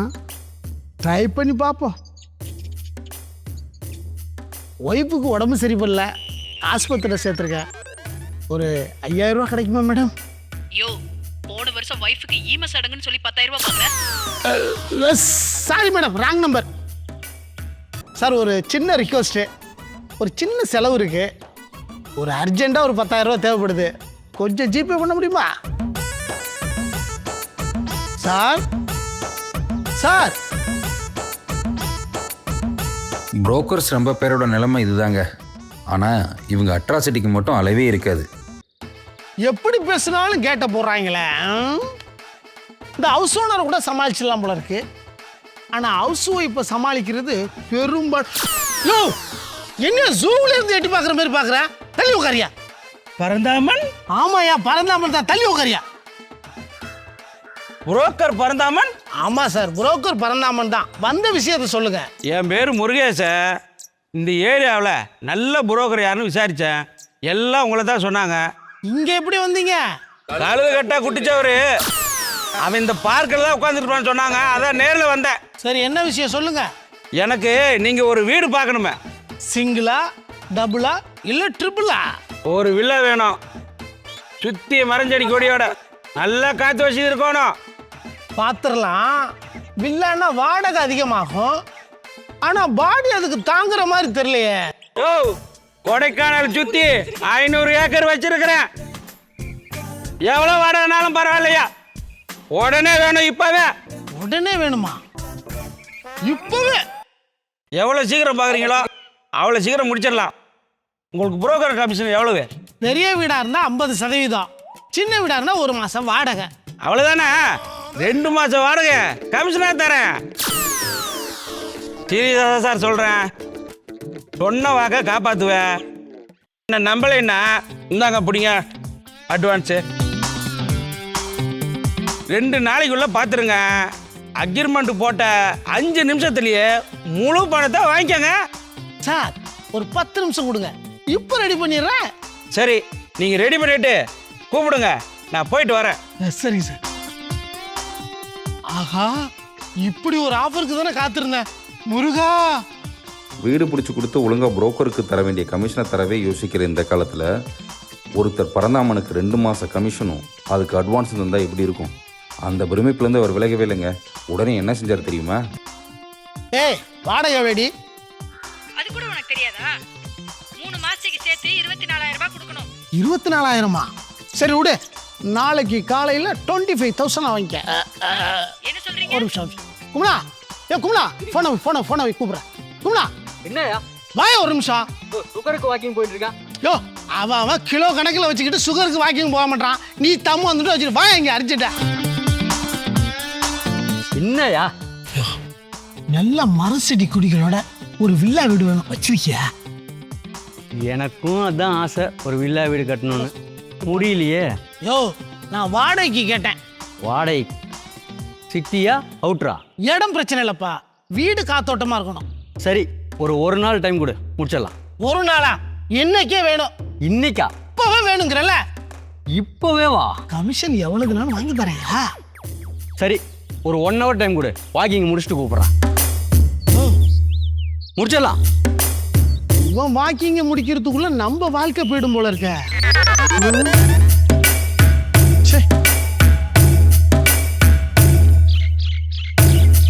நான் பரதாம பேசுறேன். நல்ல காத்தோட்டமா வீடை சுத்தி நல்லா மரஞ்செடி குடியா இருக்கணும். வாடகை பிரச்சனை இல்லையா? கமிஷனை பத்தி கவலையே பட வேண்டாம். ஸ்பாட் பேமெண்ட்யா? அண்ணே, என்னோட கிளைண்ட் எல்லாம் எப்படி பார்த்தவங்கன்னு உங்களுக்கே நல்லா தெரியும். இப்படி தாங்க, ஒரு கிளைண்ட் வந்தால் 9 புரோக்கர்கிட்ட டீல் பண்ணி ஏதாவது ஒரு திட்டம் முடிச்சு கமிஷனை வாங்கி அதை பிரிச்சுப்பாங்க. இதுதாங்க இவங்க எம்மோ. ஆனாலும் இவங்களோட அலைச்சலை சும்மா சொல்லக்கூடாதுங்க. டெய்லி 5 ரோடோ தெருவோ வெயிலில் அலைஞ்சு ஓனருக்கு தெரிஞ்சோ தெரியாமலோ கிளைண்ட்டுக்கு அதை காமிச்சு அதை முடிக்கிறதுக்கு இவங்க படுற அவஸ்தை இருக்கே, அப்பப்பா. இப்படி தாங்க ஓடிட்டு இருக்கு இங்கே இருக்க புரோக்கர்ஸோட வாழ்க்கை. பரந்தாமா இருக்கு, சிட்டிக்குள்ளேயே பிடிச்சிட்டேன். அசோக் நகரில் மாதம் 1 லட்ச ரூபா வாடகை. கரண்ட் பில்லு மெயின்டெனன்ஸ்லாம் அவங்களே பார்த்துக்குவாங்க. உனக்கு ஓகேனா சொல்லு, ஈவினிங்கே பார்த்துடலாம். சாயங்காலம் எதுக்கு? இப்பயே பார்த்துருவோம். இப்போவே வா. சரி, மாச வாடகை 1 லட்சம், 2 மாச வாடகை 2 லட்சம் கமிஷனா கிடைக்குது. 4 மாசம் அலையிறது 40 நிமிஷத்துல.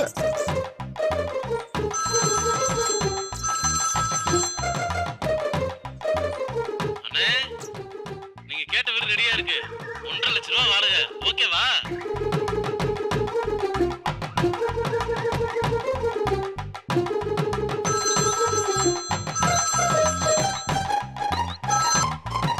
அண்ணே, வீடு ரெடியா இருக்கு. 2 லட்ச ரூபா வீட்டு வாடகை ஓகேன்னு சொல்லுங்க, உடனே பார்த்துருவோம்.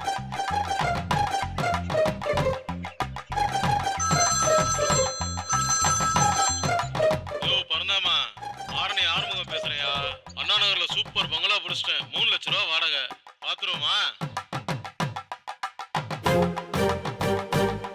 3 லட்சம் வாடகை, 2 மாச கமிஷன் 6 லட்சம், 4 மாசம் அலையிறது 40 நிமிஷத்துல. பரந்தாமா, உன்னோட வாழ்க்கையில இனிமே எந்த பிரச்சனையும் இல்லைனா. என்ன பறந்தாமா, போலாமா இல்லையா?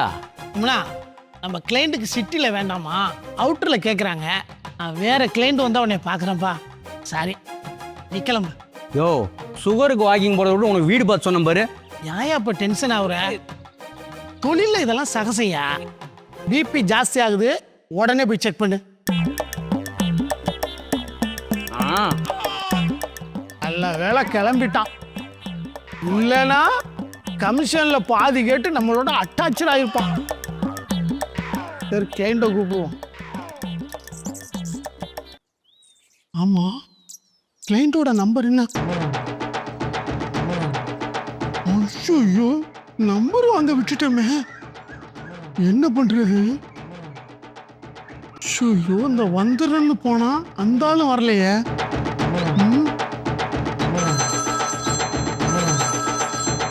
ஐயோ, இவளா ஆரம்பிச்சா இன்னைக்கு பூரா விட மாட்டாள. அல்வாவுக்கு ஆசைப்பட்டு ஆப்பக்கட்டாயில அடி வாங்கிடுவோம் போல இருக்கே.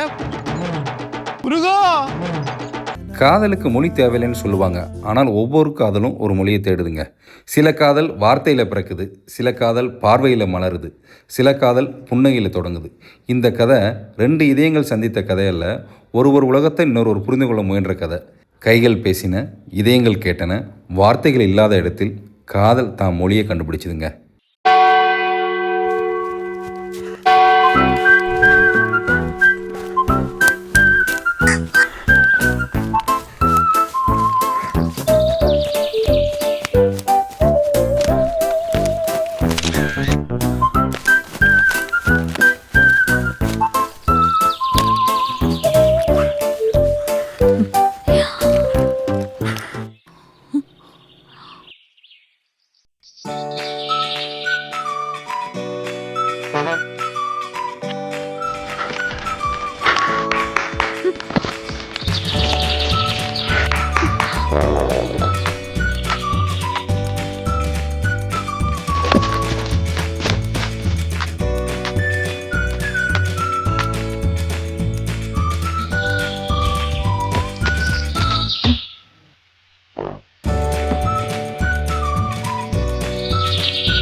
தேங்க்ஸ்.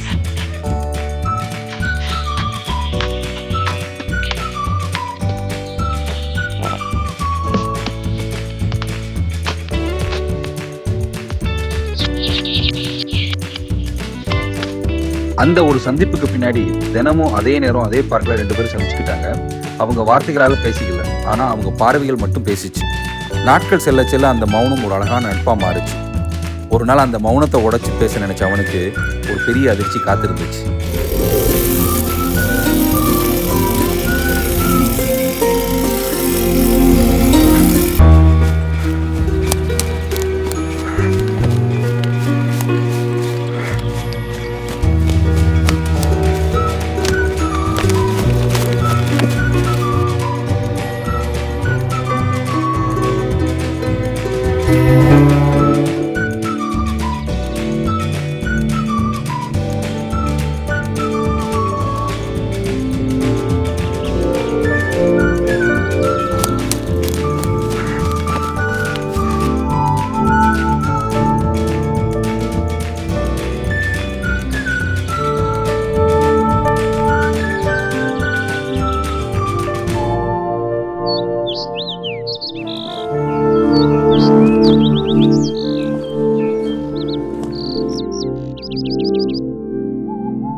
என்ன தானே தேடிட்டு இருந்தீங்க?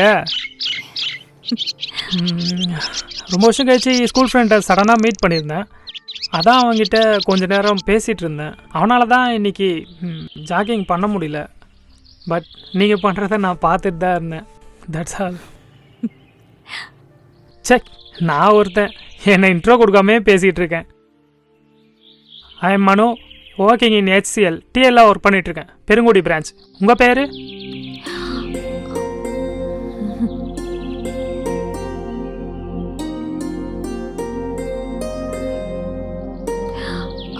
என்னோட பேர் ரம்யா. இல்லை, புரியல. சைன் லாங்குவேஜ் தெரியுமா?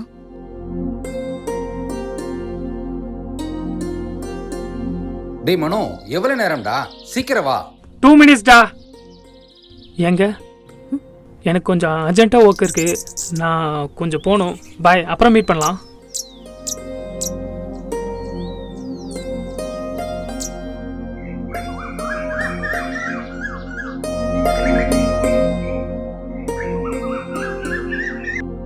ரம்யாவுக்கு பேச முடியாதுன்னு தெரிஞ்சுக்கிட்ட மனோவுக்கு அது பெரிய அதிர்ச்சியாக தாங்க இருந்துச்சு. எனக்கும் ஒரு சின்ன அதிர்ச்சி தான். ஆனால் அடுத்த சில நாளாக மனோ பார்க்குக்கே வரலங்க. தன்னால் பேச முடியாதுங்கிறதால தன்னை தவிர்க்கிறானோ அப்படின்னு ரம்யா நினச்சா. அவளுக்கு வருத்தமாக இருந்துச்சு. ஆனால் அவள் நினச்சது தப்புன்னு நிரூபிக்க ஒரு நாள் மனோ அவள் முன்னாடி வந்து நின்னான்.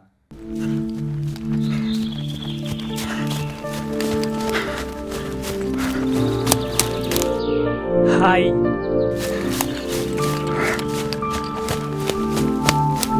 ஹலோ ஹலோ, இருங்க ஒரு நிமிஷம். ஹலோ, நான் ஒரு நிமிஷம் சொல்கிறத கேளுங்க. ஏங்க நில்லுங்க.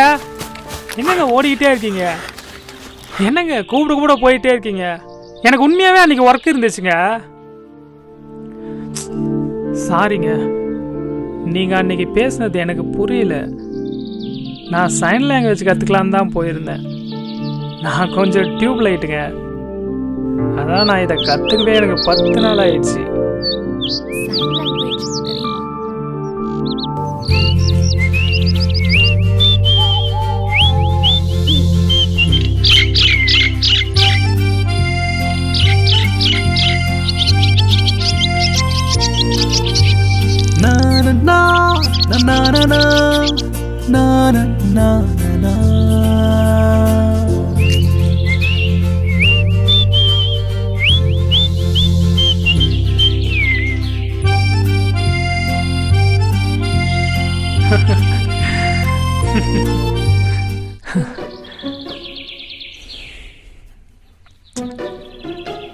ரம்யா, ஐ லவ் யூ.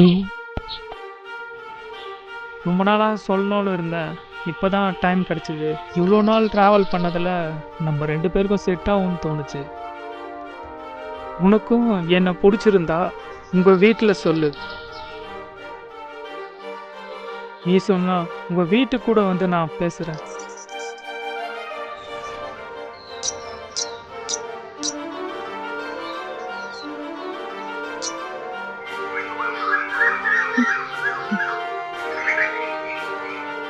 தன்னோட காதலை ரம்யாட்ட சொல்லிட்டான் மனோ. ஆனால் அவள்கிட்ட இருந்து எந்த பதிலும் வரல. அடுத்த சில நாட்களில் ரம்யா பார்க்குக்கு வரல. அவள் வராதனால அவளை இல்லாமல் மனோவை வாட்ட தொடங்குச்சுங்க. தான் சொன்னது தவறாக போயிருச்சோ, அவளை காயப்படுத்திட்டோமோ அப்படின்ற குழப்பத்தோட வருத்தத்தோட நாட்களை கடத்திக்கிட்டு இருந்தான் மனோ. ஒரு நாள் எதிர்பாராத விதமாக ரம்யா வந்தா.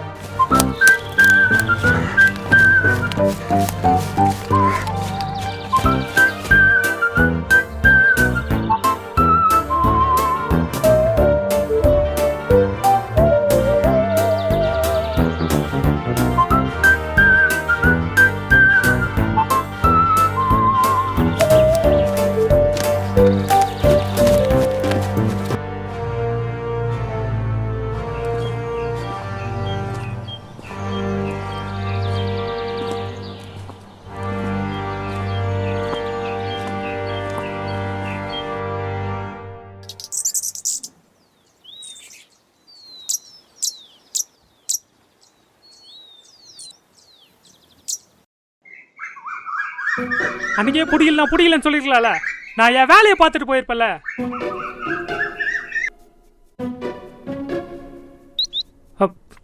நீ என் கூட பேசி பழகுந்த நான் தான் தப்பாக புரிஞ்சுக்கிட்டேன்.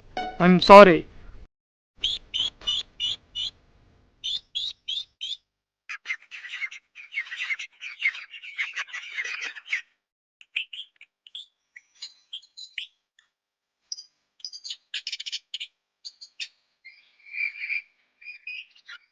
மனு, இதுக்காக தான் என்னால ஒரு வாரம் வர முடியல.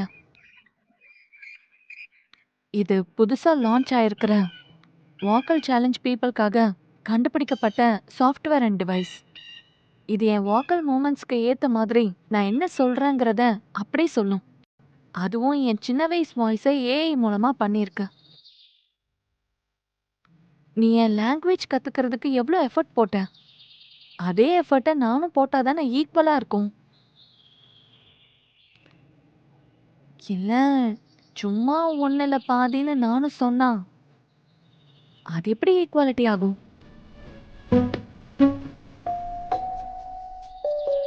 இதை ப்ராக்டிஸ் பண்றதுக்கு தான் இந்த ஒரு வாரம்.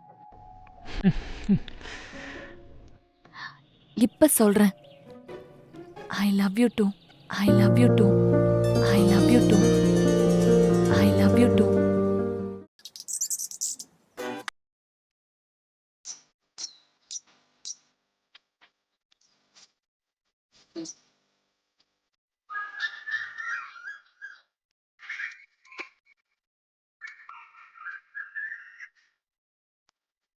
பென் ஸ்டோரியில் இன்னைக்கு நான் உங்களுக்கு சொல்ல போகிறதும் ஒரு லவ் ஸ்டோரி தாங்க. இதோ அமைதியாக இந்த உலகமே செத்து போனாலும் செல்ஃபோன் இருந்தால் போதும் நான் வாழ்ந்துருவேன்ற மாதிரி ஒருத்தர் உட்காந்துருக்காளே, இவ தாங்க ஸ்வேதா. அடையார் பக்கம் ஏதோ கம்பெனியில் வேலை பார்க்குறா. வாரத்தில் 3 நாள் இங்கே வருவா. எதுக்குன்னு தானே கேட்குறீங்க? லவ்வுக்கு தான்.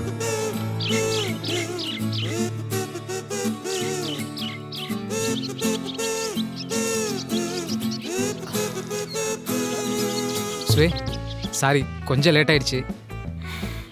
It's okay. அப்படி என்ன ஃபோனில்? கணேஷ், லவ் பண்ணும்போது பொண்ணுங்க லேட்டாக வந்தா பசங்களுக்கு எப்படி இருக்கும்? ஏய், அதான் நான் லேட்டாக வந்ததுக்கு சாரி சொல்லிட்டல. ஃபோனில் அப்படி என்ன நோண்டிட்டு இருக்குன்னு தெரியாமல் கேட்டேன். வேணும்னா அதுக்கும் சாரி சொல்லிக்கிறேன். சும்மா ஒரு பேச்சுக்கு சொல்ல. ஸ்வே, இந்த கேள்வியில் ஒன்றும் உள்குத்து இல்லையே. அதெல்லாம் ஒன்றும் இல்லை, நீ சொல்லு. லவ் பண்ணுறதுக்கு முன்னாடியா இல்லை பின்னாடியா? ஓ, இதில் இப்படி ஒரு ஸ்டேஜ் இருக்கா?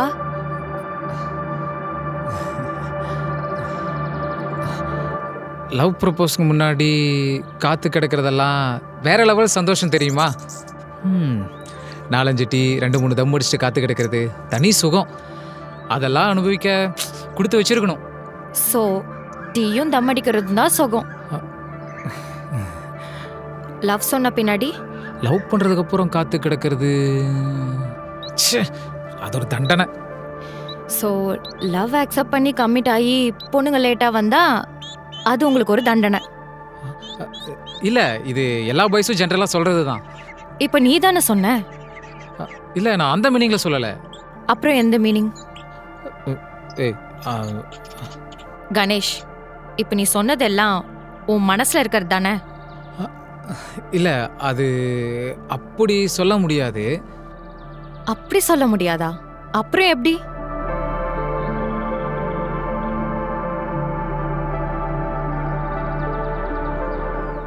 ரைட், இன்னைக்கு ஒரு அனலைஸ் பண்ணலாமா? எதை? நம்ம லவ். நம்ம லவ்வையா? ஆமா. ஏய், இப்போ அதெல்லாம் எதுக்கு? நீ ஆஃபீஸ்லேருந்து வந்ததுக்கு டயர்டாக இருப்பேன்னு நினைக்கிறேன். நான் போயிட்டு உனக்கு பிடிச்ச சூடான மெதுவடையும் ஃபில்டர் காஃபியும் வாங்கிட்டு தரேன். ஓகேவா? இங்கே வெயிட் பண்ண வந்தேன். கணேஷ், நான் ஆஃபீஸ்லேருந்து வரும்போது எல்லாம் சாப்பிட்டு தான் வந்தேன். நீ உட்காரு. இல்லை, எனக்கு உன்கிட்ட கொஞ்சம் பேசணும். இல்லை, அது ப்ளீஸ் சிட். காதலர்களுக்குள்ள ஊழல் சகஜம்தான். ஆனால் அது 4 படம் வளரக்கூடாதுங்க. 1 நாள் 2 நாளில் அதை வெட்டி எரிஞ்சிடணும். 2 பேருமே சேர்ந்து அதை செய்யணும். இல்லைனா அந்த ஊழலுங்கிற கலை காதலுங்கிற பயிரை சாகடிச்சிடும். ஆரம்பிக்கலாமா?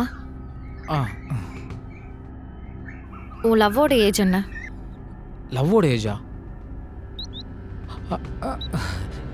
ஏன் லவ்வோட ஏஜ்? ஏன் லவ் நீ தான். அப்போ உன்னோட ஏஜா? அதானே, உன் ஏஜை பற்றி என்கிட்ட கேட்குற. அதான் உனக்கே தெரியுமே. உன் லவ்வோட ஏஜ்? ஸ்வே, காலேஜ் படிக்கும்போது எக்ஸு கூட இந்த மாதிரிலாம் கேட்டதில்லை. ஓ, அப்போ நீ காலேஜ் படிக்கும் போது உனக்கு ஒரு லவ் இருந்திருக்கு, உனக்கு ஒரு எக்ஸும் இருந்திருக்கா. அதனால உன்னால இப்போ என் கேள்விக்கு பதில் சொல்ல முடியலையா? இந்த பயல்களே இப்படி தாங்க, அவங்களுக்கானா இப்போ அவங்களே செஞ்சு வச்சுக்குவாங்க. ஸ்வேதா சும்மாவே இவனை டெய்லி செஞ்சு தான் அனுப்புவா. இன்றைக்கி என்ன ஆக போகிறானோ. அப்பா முருகா, உங்கள் அண்ணன் கணேசை காப்பாற்றுப்பா. உன் எக்ஸ் மேட்டரை பற்றிலாம் அப்புறம் பேசிக்கலாம். நம்ம அனலைசேஷனோட முதல் கேள்விக்கே நீ இன்னும் பதில் சொல்லலை. என் லவ்வோட ஏஜ் 2 years. 21 months 23 days. கிட்டத்தட்ட வந்துட்டல 2 years. இது நம்ம லவ்வோட வயசு.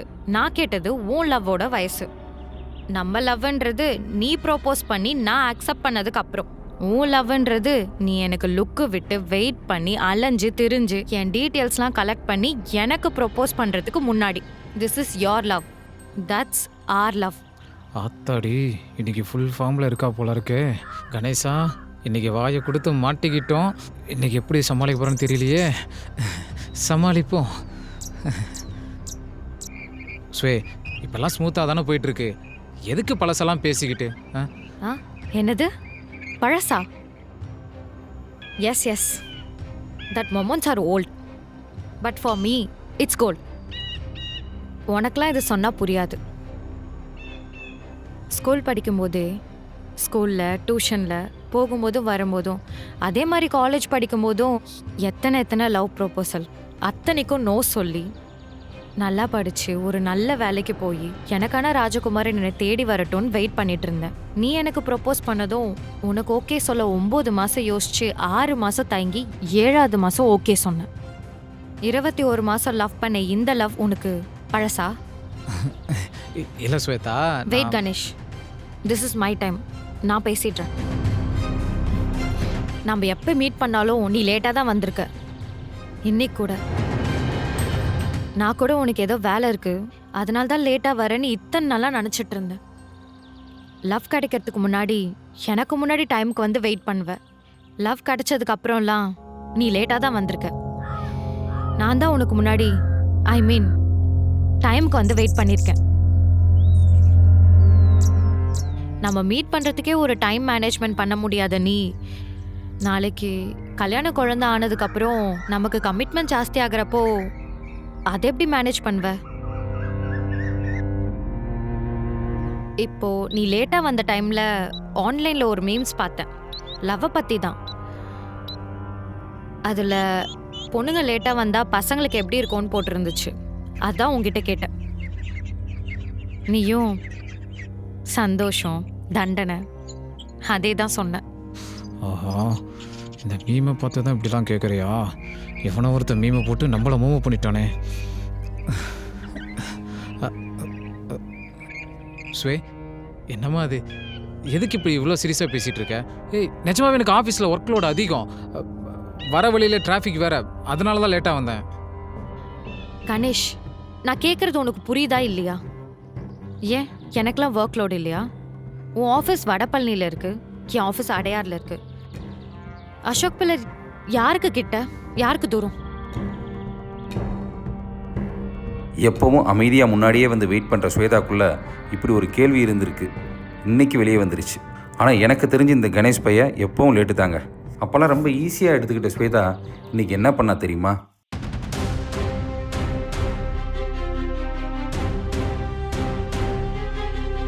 Okay Ganesh, I want to be frank. காதலுக்காக காத்திருக்க தெரிஞ்ச உனக்கு அது கிடைச்சதுக்கப்புறம் மியூச்சுவல் ரெஸ்பான்சிபிலிட்டி இல்லை. இவ தானே நாளைக்கு நமக்கு பொண்டாட்டியாக வரப்போகிறவ அப்படின்ற மெயில் டாமினன்ஸும் அண்ட் லதாஜிக்கு ஆட்டிடியூடும் உனக்கு இருக்குது. 7-8 மாதமாகவே நான் இதை கவனிச்சிட்டு தான் இருக்கேன். அதனால் நான் இதை அவசரப்பட்டு எடுத்த முடிவுலாம் இல்லை, நிதானமாக யோசிச்சு எடுத்த முடிவு தான்.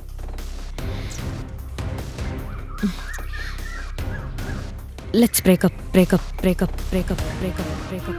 எத்தனையோ காதல் ஏதேதோ காரணங்களுக்காக பிரேக்கப் ஆகிருக்கு. ஆனால் காதலியை சந்திக்க ஒரு காதலன் லேட்டாக வந்ததுக்காக பிரேக்கப் ஆகும் அப்படின்னு நீங்கள் கேட்கலாம். நானும் அப்படி தான் நினச்சேன். அப்புறமா கொஞ்சம் யோசித்து பார்க்கும்போது ஸ்வேதா செஞ்சது சரின்ற முடிவுக்கு வர முடியலைனாலும் தப்பு இல்லைன்ற முடிவுக்கு வர முடிஞ்சது.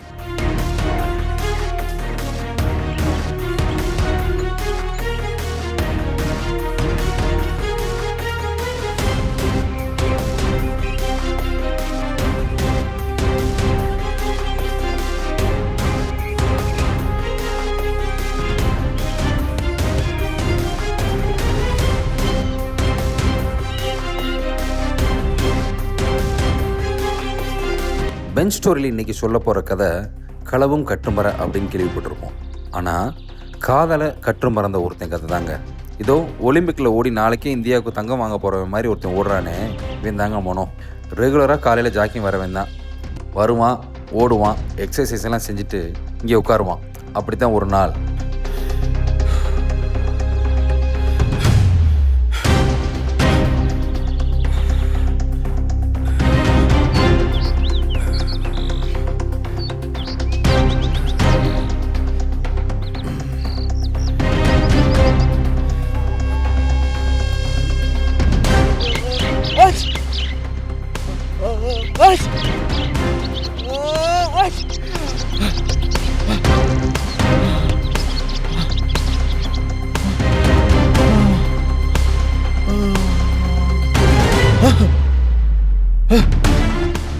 Senseless fellow.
புதுசா இருக்கா?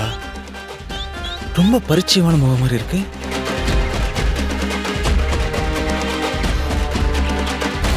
எப்படி ஆரம்பிக்கலாம்? பேர் என்னன்னு கேட்டுடலாமா? ஒருவேளை கடுப்பாயிட்டானா? சச்சா, ஏன் அப்படிலாம் யோசிச்சுக்கிட்டு? திங்க் பாசிட்டிவ், பேசிடலாம். Positivity matters. எங்க ஆளை காணோம்? இங்கே தானே இருந்தா? ஓ, நெக்ஸ்ட் ரவுண்ட் போயிட்டாளா? எப்படி இங்கே தானே வந்தாகணும். அப்போ பேசிக்கலாம், அதுக்குள்ளே நம்ம ப்ரிப்பேர் பண்ணிக்கலாம். ஓகே. நிறைய பேர் இங்கே உட்காந்து காதலிக்கிட்ட காதலை சொல்கிறதுக்கு தயங்குறதை பார்த்து எனக்கு ஆச்சரியமாகவும் கோபமாக இருக்குங்க. ஒருத்தன் தனக்கு பிடிச்ச பொண்ணுகிட்ட காதலை சொல்கிறதுல எதுக்குங்க தயக்கம்? மனமும் என்ன மாதிரி தான் போல். அதனால் பார்த்த பொண்ணை பிடிச்சதும் லவ்வாக சொல்ல தயாராகிட்டான். இவனோட லவ் சக்ஸஸ் ஆகி குடும்பம் குழந்தைன்னு சந்தோஷமாக இருக்கட்டுங்க.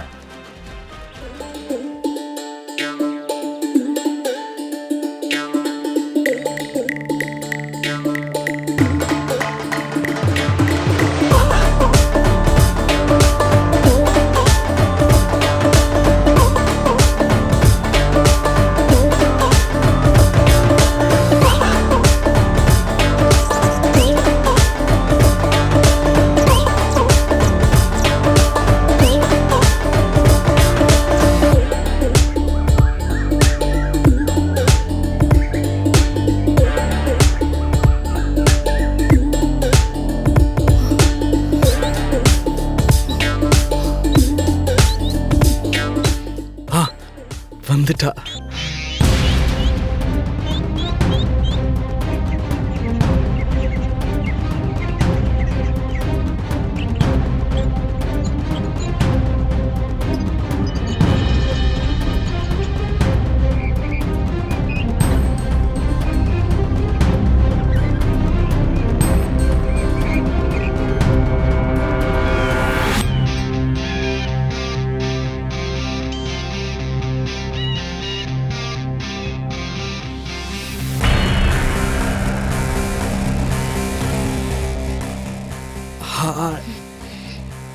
வருண், வருண். ஐயோ, பாய் ஃப்ரெண்டோட வந்திருக்காளா? இன்னைக்கு நான் செத்தேன். நான் வேற ஸ்டாக் பண்ற மாதிரி பார்த்துட்டேனே.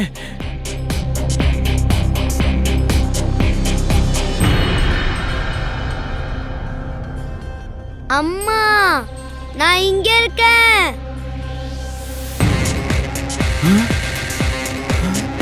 பையனா?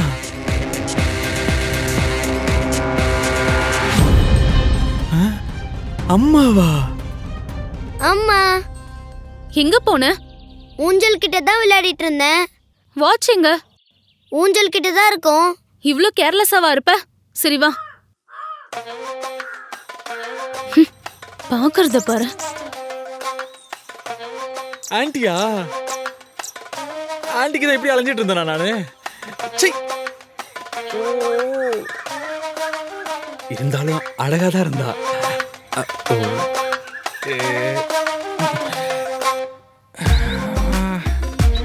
ஆண்டி. ஷேம். பாக்குறத பாரு.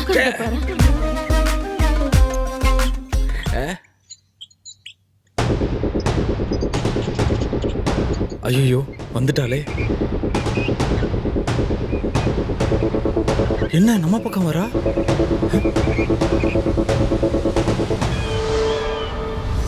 அட கடவுளே, செத்த. நம்ம பக்கம்தான் வராளே. ஐயோ. டைம் ஆச்சு, வா வீட்டுக்கு போலாம். யார் வீட்டுக்கு? நம்ம வீட்டுக்கு தான். டாடி ஸ்கூலுக்கு டைம் ஆயிடுச்சு, சீக்கிரம் போலாம் வாங்க. யாரா டாடி? போ போங்க. தும்பனீங்களா?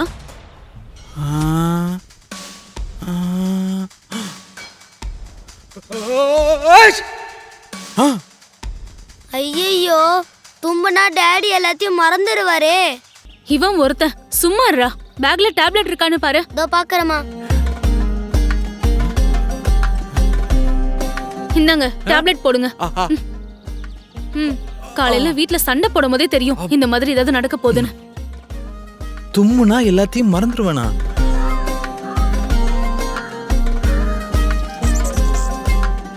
ஐயோ, என் பொண்டாட்டியா தான் இவ்வளவு நேரம் சைட் அடிச்சிட்டு இருந்தானா? அட கடவுளே, ஆண்டவா சீக்கிரம் எனக்கு இந்த வியாதியை குணப்படுத்தியா. பார்த்தீங்களா, இவனுக்கு இப்படி ஒரு வினோதமான பிரச்சனை இருக்குது. கல்யாணமாகி ஸ்கூல் போகிற வயசில் ஒரு பையன் இருக்கான்னு இந்த நிகழ்ச்சிக்கு அப்புறம் தாங்க எனக்கே தெரியும். எப்படியோங்க லவ் பண்ணால் குடும்பம் குழந்தைன்னு ஆகணும். இவன் குடும்பம் குழந்தைன்னு ஆன பிறகு லவ் பண்ணிட்டான். சந்தோஷமாக இருக்கட்டுங்க.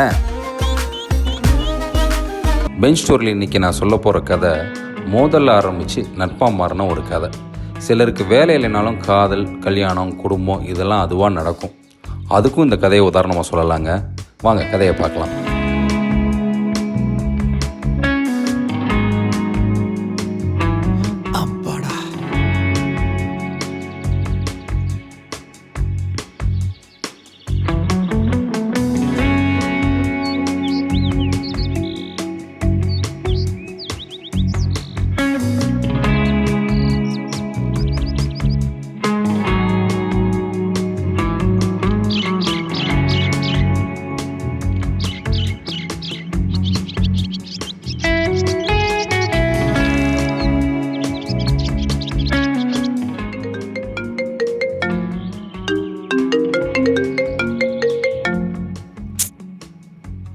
சொல்லுமா. தம்பி எங்க இருக்க? ஆஃபீஸில். என்னடா ஆபீஸுங்கிற? காக்கா சத்தம்லாம் கேக்குது. மா வெளியே நின்று பேசிட்டு இருக்க, சொல்லுமா. ஒன்றும் இல்லை, அப்பா உனக்கு பொண்ணு பார்த்துருக்காரா. நம்ம தூரத்து சொந்தக்கார பொண்ணுடா. சென்னையில தான் வேலை பார்க்குது. அதுவும் உன் படிப்பு தான் படிச்சிருக்கு. நீ வேணும்னா ஒரு 8 நேரில் பார்த்துட்டு வந்துடுறியா? யாருக்கிட்ட பொண்ணு பார்த்துட்டு இருக்க நீ? வந்தேன்னு வை, அவ்வளோதான் பார்த்துக்க. நானே வேலை போயிட்டு இருக்கேன், நீ நேரத்தில் ஃபோன் பண்ணி பொண்ணு பார்த்துருக்கேன், அது பார்த்துருக்கேன், அங்கே போய் நான் என்ன பண்ணுறது சொல்லு. நான் வேலையை பார்க்கட்டுமா இல்லை நான் ஆஃபீஸில் அவ்வளோ வேலை இருக்கு. சும்மா நீ கால் பண்ணி எப்போ பாட்டு டென்ஷன் பண்ணிட்டே இருக்க.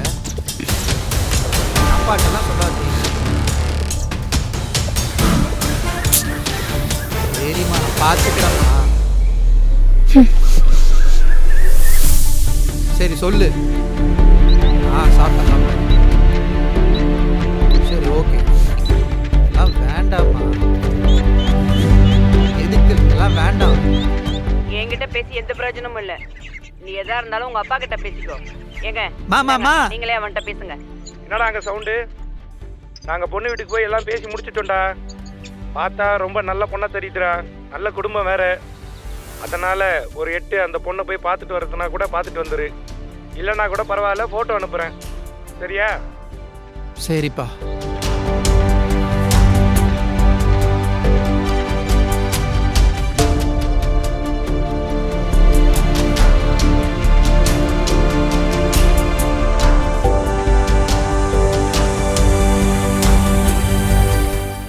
ஏங்க இங்க இருந்த சாப்பாடு பாத்தீங்களா?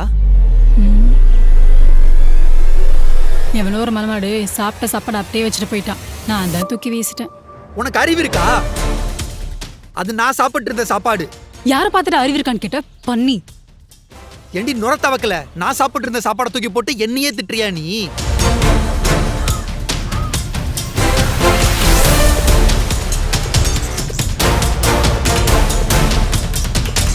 இதோ பாருடா, ஒழுங்கு மரியாதையா மன்னிப்பு கேட்டு திரும்பி பார்க்காம ஓடி போயிரு. இல்லைன்னு வை, ட்ரௌசர் அவுத்து போலீஸ் ஸ்டேஷன்ல உட்கார வச்சிருவேன். ஓ, போலீஸ் ஸ்டேஷன் போவியா? போ, போய் கூட்டு வா போ. நான் இங்கேயே உட்காந்துருக்கேன். இன்னைக்கு என்ன நடக்குதுன்னு பாப்போம்.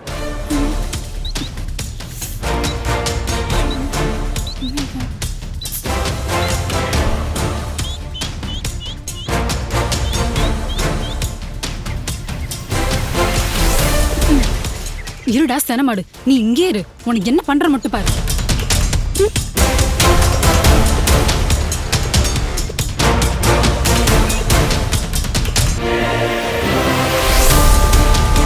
என்ன ஓடுறா? ஒருவேளை கூப்பிட்டு வந்துருவாளோ? இப்படி தாங்க ஆரம்பிச்சது இவங்க சண்டை. நான் கூட இந்த பொண்ணு போன வேகத்துக்கு நிச்சயம் போலீஸோட தான் வந்து நிற்பான்னு நினச்சேன். ஆனால் ஏமாந்து போனது என்னமோ நான் தான். அந்த பையனும் கொஞ்சம் நேரம் உட்காந்து பார்த்துட்டு கிளம்பிட்டான். ஆனால் மறுநாள் என்ன நடந்துச்சுன்னா,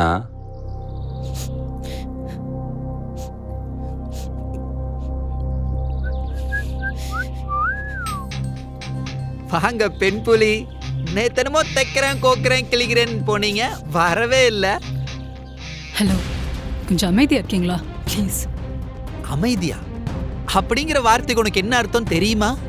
நேத்து என்ன ஆட்டம் ஆடின நீ, இன்னைக்கு அமைதி சமாதின்னு கிளாஸ் எடுக்கிற. சரி, நான் பண்ணலாம் தப்பு, என்னை மன்னிச்சிடுங்க. போதுமா? இல்ல உங்க காலில் விழணுமா? இல்லைங்க. எனக்கு கொஞ்சம் தனியா விடுறீங்களா ப்ளீஸ்?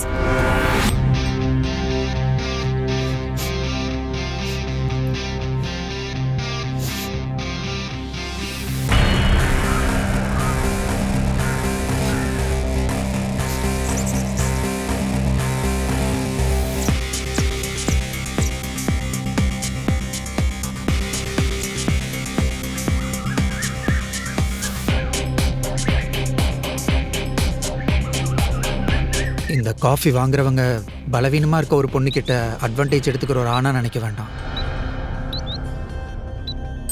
ஆணும் பெண்ணும் சமம், ஒருத்தங்களை மதிக்கணும், பாதுகாக்கணும் அப்படின்னு நினைக்கிற ஒரு மனுஷன் சக மனுஷனோட கஷ்டத்துக்கு ஆறுதலாக கொடுக்குற காஃபியாக எடுத்துக்கலாம்.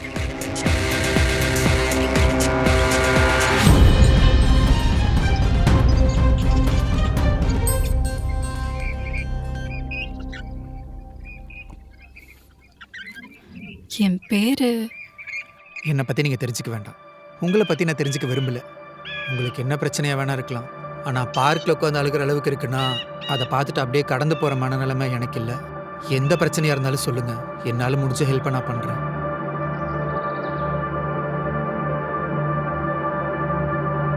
என் ஃபேமிலி ரொம்ப ஆவரேஜான ஃபேமிலி தாங்க. எல்லாத்துக்குமே போராட்டம் தான். ஆனால் எங்கள் அப்பா எவ்வளோ கஷ்டம் வந்தாலும் அது எங்ககிட்ட கொண்டு வந்ததே இல்லை. நல்லா வளர்த்தாரு, படிக்க வச்சாரு. நான் படிக்கும் போதெல்லாம் யோசிச்சது ஒன்று தான், எங்கள் அப்பாவுக்கு கடன் இல்லாத ஒரு வாழ்க்கையை கொடுக்கணுன்றது மட்டும்தான். அதுக்கேற்ற மாதிரி படித்த உடனே வேலையும் கிடைச்சது. எப்படியாச்சும் அவர் கஷ்டத்தெல்லாம் போக்கிடலான்னு நினைக்கும் போது தான் கரெக்டாக என் கம்பெனிலேருந்து என்னை லே ஆஃப் பண்ணிட்டாங்க. வேலை போச்சு. இப்போ எங்கள் அப்பா என்னை கல்யாணம் பண்ணிக்க சொல்கிறாரு. எனக்கு கல்யாணம் பண்ணுறதுல எந்த பிரச்சனையும் இல்லை. ஆனால் அந்த கல்யாணத்தையே அவர் திரும்பவும் கடன் வாங்கி தான் பண்ணுவார். கடைசி வரைக்கும் எங்கள் அப்பாவுக்கு நான் என்ன செய்யணும்னு நினச்சனோ அதனால செய்யவே முடியல. நான் கல்யாணம் பண்ணிட்டு சந்தோஷமா போயிடுவேன். ஆனால் அவர் கடைசி வரைக்கும் கடன்காரனாகவே இருந்து அவர் வாழ்க்கையை முடிச்சிடுவார். பொண்ணால பொறுக்கவே கூடாதுங்க. நாங்கெல்லாம் சாமி. நீங்க ஆசைப்படுறதும் தப்பு இல்லை, உங்க அப்பா ஆசைப்படுறதும் தப்பு இல்லை. 2 பேர் மேலேயும் நியாயம் இருக்கு. ஆனா இதுக்கு ஒரு வழி இருக்கு. என்ன? பெட்டர் நீங்க அப்பா பார்க்குற பையன்ட்டே பேசி பாருங்க. என்ன பேசி என்ன ஆக போகுது? எல்லா ஆம்பளைங்களும் ஒண்ணுதான். சாரிங்க. அப்பெல்லாம் சொல்லிட முடியாதுங்க. உங்க அப்பா டிஃப்ரெண்ட் தானே, அந்த மாதிரி தான் எல்லா ஆம்பளைங்களும். இந்த பாருங்க, உங்க அப்பா நீங்க நல்லா இருக்கணும்னு நினைக்கிறாங்க, நீங்க உங்க அப்பா நல்லா இருக்கணும்னு நினைக்கிறீங்க. எப்படி பார்த்தாலும் உங்க அப்பா தான் ஜெயிக்க போறாரு. அதுக்கு அந்த பையன்ட்டே பேசி பாருங்க. ஒருவேளை நான் பேசி அந்த பையனுக்கு புரியலனா? புரியுற பையனை பார்த்து கல்யாணம் பண்ணிக்கோங்க, அவ்வளோதான். இங்க பாருங்க, ஒரு ஆண் படைக்கப்பட்டதே ஒரு பொண்ணை புரிஞ்சுக்கிறதுக்கு தான். அதை நம்புங்க. தேங்க்ஸ். இப்போ எப்படி இருக்கு முகம்? இந்த மாதிரி சிரிச்சுக்கிட்டே இருங்க.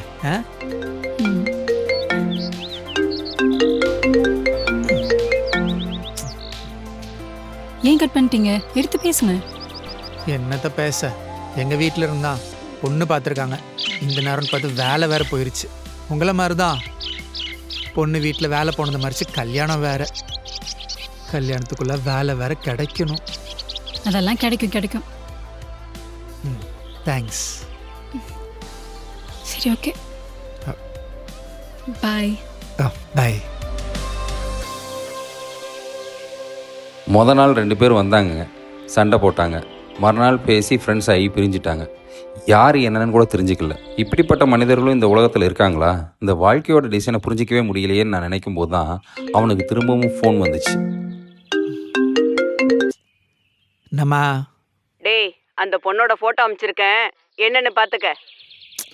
நான் அந்த பொண்ணு ஃபோட்டோவை பார்க்கறது இருக்கட்டும், அந்த பொண்ணு என் ஃபோட்டோ பார்த்துருக்கா? பார்த்துருப்பாங்க. சரி, நான் வைக்கிறேன்.